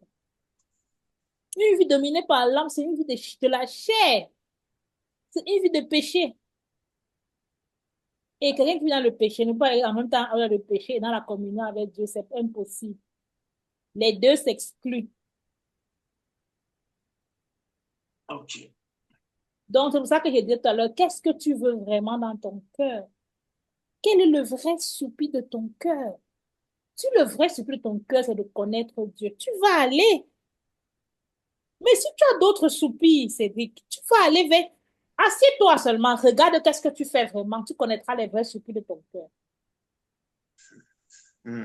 Il faut souvent être honnête. Parce que quand tu n'es pas honnête, tu ne peux pas dire Seigneur, aide-moi. Parfois, moi, je me rappelle, je m'assieds souvent comme ça, je regarde ma vie. Mince, je me rends compte que je suis désobéissante à Dieu. Je me rends compte que je n'ai pas envie de lire la Bible. Je ne lis pas. Je me rends compte que ça. Mais à côté, je me rends compte que, OK, pour telle activité de développement personnel, je suis dedans. Le travail, je suis dedans. Le ceci, je suis dedans. La famille, je suis... À un moment, je dis la vérité. Non, Seigneur, là, je suis là, je ne t'aime pas. Il faut être vrai. Je ne peux pas mentir que je t'aime avec la bouche. Mais dans mes actes, tout ce qui ne te concerne pas, je suis zélé pour faire. Mais quand ça te concerne, je ne fais pas. C'est que mon cœur ne t'aime pas. Et maintenant, quand je fais ce constat, je peux maintenant dire, eh Dieu, vraiment, pardon, je vais changer. Ouais, Seigneur, je t'en supplie, change mon cœur que je t'aime. Ouais, Seigneur. Et là, au moins, je suis honnête. Tout commence par l'honnêteté. C'est ça, c'est ça. Et là, au moins, je peux dire, Martine, donc vrai de vrai, tu n'aimes pas Dieu. Regarde ta vie. Regarde, si on prend 10 heures de tes activités dans la journée, tu as donné combien de temps à Dieu? Je me rends compte que 2 heures, j'étais sur les réseaux sociaux. 2 heures, je parlais avec une copine, on parlait de ci, de ça, de tout et pas de Dieu. 3 heures, j'étais peut-être en train de faire de l'animation de coaching, de développement personnel. 4 heures. En fait, je me rends compte que sur 10 heures d'activité de la journée, je n'ai même pas donné 1 heure à Dieu. Mais je dis que j'aime Dieu. Pourquoi nous sommes menteurs comme ça? Ce n'est pas le mensonge. Tu donnes ton cœur, ton temps, tes émotions, tout, à tout sauf Dieu. Mais tu dis que tu aimes Dieu. C'est le mensonge même qui nous crée le problème, les problèmes d'abord. Parce que quand tu es menteur, tu mens à toi-même. Par contre, on ne ment pas à Dieu. On se trompe nous-mêmes. Quand d'abord tu es menteur avec toi-même, tu ne peux même pas demander de l'aide à Dieu. Tu te mens à toi-même que j'aime Dieu. J'ai une bonne relation avec Dieu. Pourquoi tu vas encore dire Seigneur, aide-moi? Tu ne vas plus le dire. Mais tu demeures dans ton péché. Tu demeures dans ton amour du monde. Tu as un cœur mondain, rempli de l'amour du monde, rempli de l'amour des choses du monde. Mais tu n'es même pas honnête pour reconnaître que Seigneur, viens me sauver. Je suis en train de me détruire. Seigneur, viens me sauver. Je suis en train de le monde, le diable a rempli mon cœur. Oh Seigneur, au secours, viens me sauver. C'est là, tout commence par la vérité. C'est pour ça que Jésus a dit, il est le chemin, la vérité. Tant que nous ne sommes pas vrais, Dieu ne peut rien faire pour nous. Jésus avait dit aux pharisiens que si vous ne voyez pas, j'aurais pu vous aider. Mais comme vous voyez déjà, vous croyez en fait que vous connaissez. Je ne peux pas venir à votre aide. Parce que le médecin ne vient aider que le malade. C'était les pasteurs, les prêtres à qui il s'adressait, les enseignants de la parole de Dieu. Il leur disait que vous connaissez déjà. Vous voyez, vous croyez que vous connaissez, vous voyez. Moi, on ne peut plus vous aider. Un médecin ne peut aider que le malade.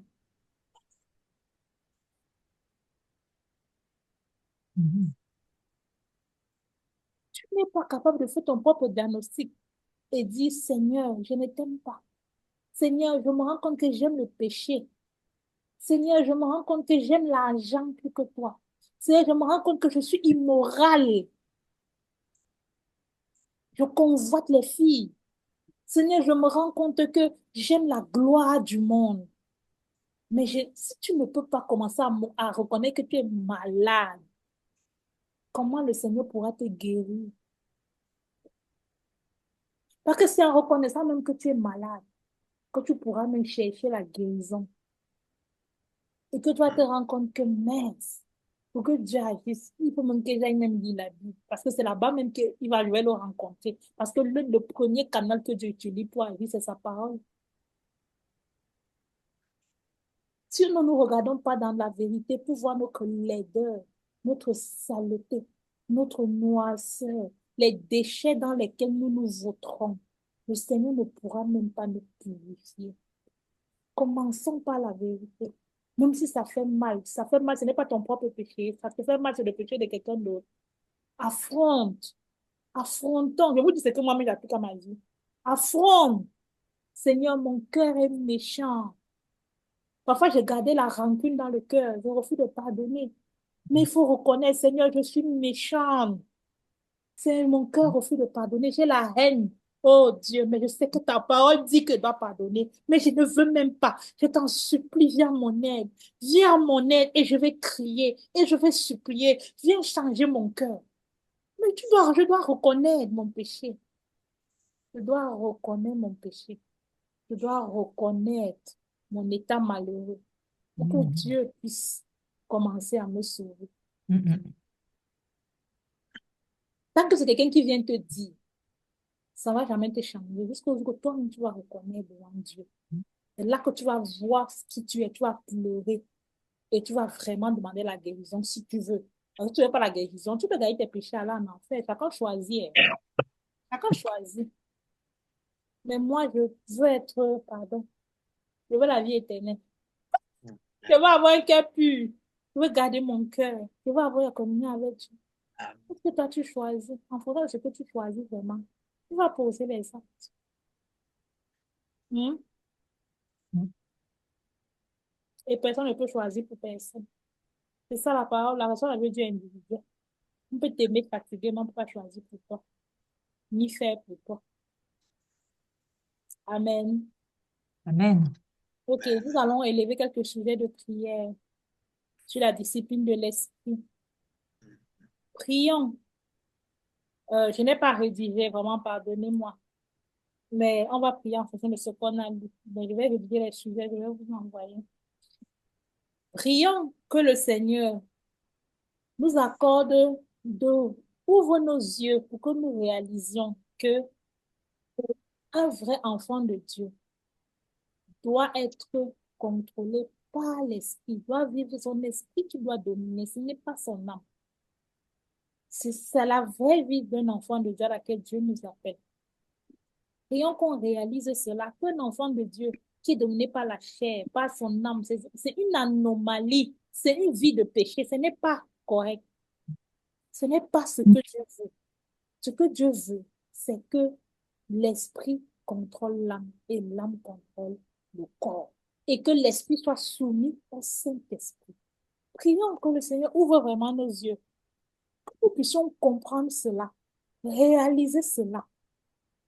Et à partir de ça, que chacun fasse le check dans sa vie. Est-ce que je suis guidé par l'esprit? Est-ce que je suis guidé par mon âme? Et quand tu auras fait le check, tu auras la réponse. Maintenant, tu pourras prier pour entrer dans la position de la volonté de Dieu. Prions. Oh Seigneur, ouvre les yeux de chacun de nous. Ouvre nos yeux pour que nous réalisions, nous voyons, donne ces révélations. Que la vraie vie à laquelle tu nous appelles, Seigneur, est une vie, Seigneur, par l'Esprit. Seigneur, un enfant de Dieu ne doit pas vivre par son âme, pas contrôlé par ses émotions, contrôlé par ses pensées, contrôlé par ses sentiments, dominé par ses passions, par son corps. Non, Seigneur, ça c'est une vie de chair, une vie de péché. Oh, je t'en supplie, dans chacun de nous, ces révélations, que si nous sommes dans cette vie, Seigneur, ce n'est pas ta volonté, mais nous nous sommes déjà laissés piéger, Seigneur, par l'ennemi. Seigneur, je t'en supplie, réveille-nous, réveille-nous, réveille nos cœurs, réveille-nous, Seigneur.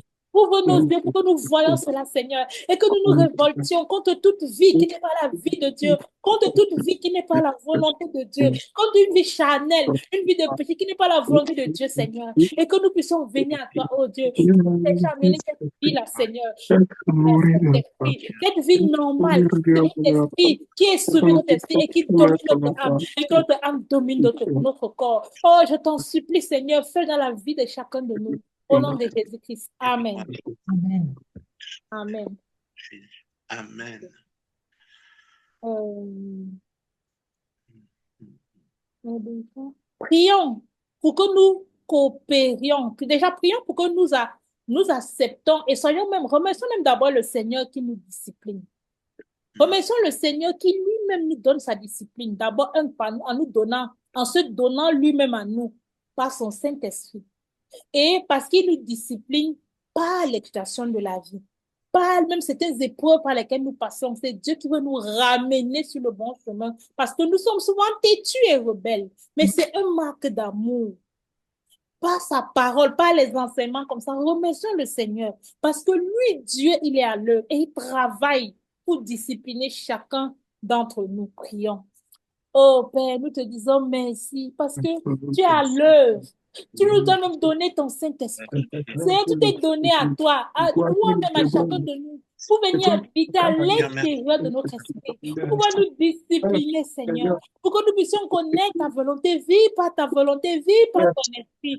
Seigneur, merci beaucoup, parce que tu nous disciplines en nous émondant, à travers ta parole, à travers les enseignements, à travers même les situations de la vie, à travers même la chicotte, le bâton. Tu permets certaines choses dans notre vie pour nous ramener, pour nous sauver de la mort. Seigneur, merci parce que tu es un Dieu, tu es un papa qui est bon et qui nous châtie afin de nous sauver et de produire la sainteté et la vie de Christ en nous. Seigneur, merci beaucoup parce que tu prends soin de nous et que tu nous disciplines. Au nom de Jésus-Christ. Amen. Amen. Maintenant que Dieu fait déjà sa part, mais maintenant prions pour que nous aussi nous fassions notre part. Puis prions pour que nous fassions notre part. On va d'abord prier pour le premier niveau de ce que nous devons faire, la discipline de l'esprit par les œuvres intérieures. Prions que nous puissions développer discipliner notre esprit en obéissant constamment au Saint-Esprit, en nous nourrissant de la parole de Dieu, en passant du temps dans la prière, dans la communion, que nous puissions vraiment développer la relation intérieure avec Dieu, pour que notre esprit puisse devenir un esprit normal d'un enfant de Dieu et un esprit fort qui domine sur l'âme. Prions.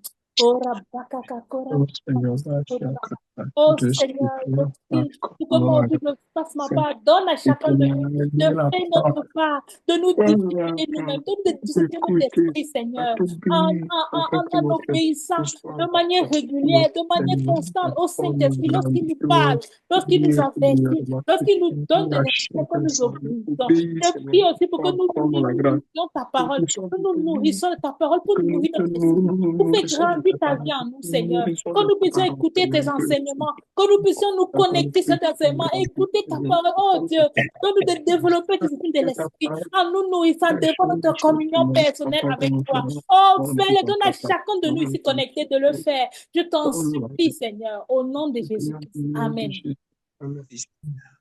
Amen. Prions maintenant pour que nous disciplinions notre esprit par les œuvres, je peux appeler ça extérieur. Ça veut dire en protégeant notre esprit, de ne pas, de toute mauvaise influence, en gardant notre cœur, notre esprit, plus que toute autre chose, que nous nous protégeons des mauvaises compagnies, des mauvaises influences, des mauvaises causeries, des mauvaises paroles, des mauvaises images, des mauvais lieux, de tout ce qui peut influencer notre esprit, nous éloigner, que nous nous protégeons de cela et que nous nous exposions donc aussi à ce qui peut nous faire grandir. Si tu connais quelqu'un qui peut t'aider dans la marche avec Dieu, cherche la compagnie de la personne. Cherche à causer avec la personne au téléphone. Cherche à aller rencontrer, cherche les bonnes compagnies qui te tirent vers Dieu. Donc, on fuit le négatif et qu'on poursuive le positif qui nous amène vers Dieu. Prions. Oh Seigneur, je t'en supplie. Accorde à chacun de nous ici, Seigneur, de développer une discipline de notre esprit, en protégeant notre cœur, en protégeant nos cœurs de toute mauvaise influence, Seigneur. Oh, donne-nous de discerner rapidement, de discerner, de rejeter, de fuir toute mauvaise compagnie, toute mauvaise image, toute mauvaise chanson, toute mauvaise son, mauvaise émission, tout ce qui pourrait nous influencer, nous éloignant loin de toi. Donne-nous de les éviter. Et à côté, Seigneur, donne le discernement des personnes, des compagnies, des enseignements, de la lecture des choses qui vont nous attirer vers toi et que nous allions vers là-bas afin d'être influencés notre vie positivement, Seigneur, pour grandir, pour fortifier notre esprit et devenir, développer un esprit normal qui est soumis au Saint-Esprit et qui domine notre âme et qui domine, Seigneur, notre corps, afin que nous soyons des chrétiens spirituels, comme tu nous appelles à être, à la ressemblance de Jésus-Christ. Au nom de Jésus, nous avons prié. Amen. Amen. Amen. Prions donc que nous voyons à quel point notre cœur est tellement précieux. Comment nous devons garder notre cœur parce que c'est le centre de notre vie. Si nous nous laissons avec des mauvaises influences, nous détruisons notre vie. Mais si nous le gardons pur, nous verrons Dieu. Prions que le Seigneur ouvre nos yeux pour que nous réalisons à quel point c'est déterminant que nous gardons notre cœur. Parce que c'est de là que jaillit la vie que nous aurons. Si tu as une mauvaise vie aujourd'hui, c'est que tu n'as pas gardé ton cœur dans le passé. C'est tout. Tu n'as pas gardé ton cœur, il faut accepter. Il ne faut pas négocier avec la parole de Dieu. Mais le Seigneur te dit aussi que tu peux changer.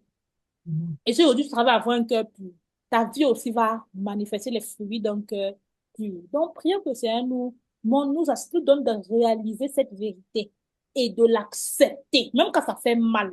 Accepte-le. C'est pour ça qu'on a prié pour un bon cœur. Il ne faut pas négocier avec la parole. Accepte, ça te tranche. Même si le sang coule, tu supportes. Mais ça va te guérir. Et ça va te délivrer. La parole de Dieu est plus tranchante. Elle vient pour séparer le péché dans ton cœur. Et ça fait mal parce qu'il y a accroché. Mais il faut accepter. Il ne faut pas chercher la peur qui va te caresser. La peur qui te caresse sur le chemin là, tu vas t'envoyer en enfer. Non. C'est la parole qui va me dire. Même quand c'est dur et que c'est la vérité, il faut accepter. Même si ça fait mal, tu serres les dents. Tu cries, tu pleures, mais tu acceptes. Et tu dis, Seigneur, viens à mon aide. Aide-moi à changer. Donc, prions que le Seigneur nous aide à vraiment à comprendre que nous devons garder notre cœur pour tout. Et que c'est possible d'avoir un cœur pur. et que nous acceptions cela. Nous ne baissons pas les standards de Dieu. Ne baissons pas les standards. Dieu dit, heureux celui qui a le cœur pur. Tu peux avoir un cœur pur. Je peux avoir un cœur pur. C'est à ça que, et nous allons avoir des cœurs purs. Amen. Amen. Nous allons vivre au standard de la parole de Dieu. Nous n'allons pas vivre en dessous de ce que le Seigneur a prévu pour nous. Cessons d'accepter les vies chrétiennes médiocres. Cessons. Disons que nous allons vivre au niveau que Jésus nous a appelé. Parce que si Dieu a dit ça, que c'est possible. Dieu n'est pas méchant pour te dire de faire ce que tu ne peux pas faire. C'est un bon papa. Il ne peut pas te dire que va soulever 1000 tonnes alors qu'il sait que tu ne peux que soulever 50. C'est pour casser tes côtes. C'est pour... Non. S'il dit ça, ça veut dire que c'est que tu peux. Et il sait que tu peux parce que lui-même est venu habiter à l'intérieur de toi pour le faire. Donc, c'est lui-même lui qui va le faire à travers toi. Il faut juste qu'on le laisse agir. Amen. Amen. Donc, prions. Allez, prie. Laisse couler ton cœur. Parle à Dieu. Oh Seigneur, ouvre mes yeux pour que je vois à quel point mon cœur est déterminant, Seigneur. Et à quel point je dois marcher, Seigneur, selon ta parole. À quel point je dois protéger mon cœur. Et je déclare que je ne vivrai pas en dessous de ta parole. Je ne vivrai pas en dessous de tes standards. Seigneur, je refuse, je renonce à une vie chrétienne médiocre, à une vie chrétienne minable, où on négocie ta parole, où on se dit non, mais où on justifie. Je refuse les justificatifs. Je refuse les explications. Tout ce qui me fait sortir du standard de la vraie vie dans laquelle tu m'as appelé. Et je prie pour que chacun de nous ici, Seigneur, se révolte. Qu'il y ait une sainte révolte, Seigneur, contre nos vies, contre les domaines de nos vies qui ne correspondent pas à ta parole, contre les domaines de nos vies, contre les domaines de ta jeune vie qui ne correspondent pas à tes standards. Pour que nous nous révoltions contre cela et que nous déclarons, Seigneur, que nous allons vivre au niveau que Dieu nous a appelé. Nous allons vivre au standard du Seigneur Jésus-Christ. Parce que si tu l'as dit que nous le faisons, que ce que nous allons le faire, nous pouvons le faire. Et d'ailleurs, Seigneur, tu es venu habiter à l'intérieur de nous pour nous permettre de le faire, pour le faire au travers de nous. Merci, Seigneur. Merci pour ton amour. Merci pour ta grâce dans la vie de chacun d'entre nous. Reçois l'honneur et la gloire au nom de Jésus-Christ. Amen. Amen. Remercions donc le Seigneur pour cette session de ce soir sur le chemin du caractère chrétien. Et je crois que nous sortons d'ici étant déterminés à être disciplinés, à discipliner notre esprit. Prions que cet enseignement ne soit pas volé par l'ennemi. La Bible dit que le diable vole la parole. Il faut prier pour garder, pour couvrir dans le sang de Jésus. Et aussi, le moyen de garder, c'est d'obéir. Cédric, toi qui as dit que tu veux lire la Bible, là, tu commences ce soir, pas demain matin. Oui, mais ça m'a rappelé qu'il faut que je le fasse, donc tu vois, ça m'a... Voilà, c'est ça, il te dit que l'une des manières que l'ennemi vole, c'est qu'il te fait remettre à plus tard. Et tu sais quoi, il m'a aussi volé le livre que tu m'avais confié, là. Ça, alors, mais je vais t'offrir un autre. Amen. Amen. Parce que je le retrouve pas. Vraiment, je voulais étudier. Je vais chercher une autre copie, je vais t'offrir. Il ne va pas réussir. Il a échoué, Satan a échoué. Jésus va gagner dans ta vie. Amen. Mais l'une des méthodes pour que le diable ne vole pas, c'est que quand Dieu te met un truc dans le cœur, fais vite. Ne dis pas, je vais faire demain, après-demain. Il va te faire oublier, il va voler dans ton cœur. Donc, je vais te donner un exemple. Comme tu as dit, la série, il faut que tu lises ta Bible. Ne dors pas ce soir. Même si tu vas lire un verset, commence à lire ta Bible. Tu comprends? Ça sera une obéissance immédiate. L'obéissance immédiate te donne la puissance pour obéir ensuite. L'obéissance immédiate est très puissante. Ça ferme la bouche au diable. Et quand on te donne l'ordre, on entend l'ordre de Dieu, tu obéis. Il n'a même pas le temps de venir te faire raisonner, te faire ci. Il est pris de court. Donc, dès qu'on dit Amen là, Cédric, on décroche, tu pars, tu prends ta Bible. Exactement. Tu ouvres ton livre de Matthieu, tu commences à lire. Même si c'est 5 versets, tu auras obéi. Est-ce qu'on est d'accord? Amen. Amen. Amen. Donc, remercions le Seigneur pour la session de ce soir et prions que tout ce qu'il a mis dans nos cœurs, nous recouvrons cela dans le sang de Jésus afin que le diable ne vole pas. Et toutes choses que le Seigneur nous a mis, il nous a parlé, que nous avons vu que nous devons faire, que nous puissions obéir le plus rapidement possible. Prions. Oh Seigneur, merci beaucoup pour ce temps d'enseignement. Merci beaucoup pour ce temps de partage. Merci parce que tu as parlé. Je crois que chacun ici quitte au moins avec une chose dans le cœur. Merci pour le niveau de croissance que tu as donné, Seigneur, dans la connaissance, dans la compréhension, de la discipline de notre esprit. Seigneur, moi-même j'ai appris comment je dois discipliner mon esprit, Seigneur, en me nourrissant et en fuyant toute mauvaise influence, Seigneur, et en me lisant plus ta parole et en priant. Et je prie pour que chacun de nous ici court obéir, Seigneur. Cours rapidement obéir, même dès ce soir, à ce que tu lui as fait comprendre. Oh, merci beaucoup, Seigneur. Au nom de Jésus-Christ. Et je prie que tu étendes la main sur chaque personne qui était connectée. Merci pour Fabiani qui était connectée. Merci pour la présence de Kofi. Merci pour la présence de Victoire. Merci pour la présence de Cédric. Merci pour ma propre présence. Oh, merci parce qu'on a été du début jusqu'à la fin. Protège chacun de nous, esprit, corps et âme. Et je prie que tu puisses encore nous ramener la semaine prochaine pour continuer à étudier la discipline de l'âme. Et je prie que tu gardes chacun de nous cette nuit et que tu nous ramènes à pouvoir être connectés demain pour la deuxième série sur la sanctifiée et consacrée pour le ministère spirituel. Oh, merci Seigneur pour tes bienfaits dans nos vies. Reçois l'honneur et la gloire au nom de Jésus-Christ. Amen. Amen. Amen. Amen. Merci, Martine. Bonne Merci tout le nuit. monde. Bonne nuit. Bonne nuit. Bye bye. Bonne nuit, Kofi. Bye. Bonne nuit, Merci, Cédric. Martine. Bonne nuit, Merci beaucoup. Victoire. Bonne nuit, Fabiani. Cédric, demain, je vais te demander combien de chapitres tu as lu. D'accord. Bon, Ok. bah, voilà, je suis obligé de Tu es maintenant. obligé. Ok. Ok, bye bye. Bonne Bye soirée. bye. Bonne nuit. Bonne nuit. Euh,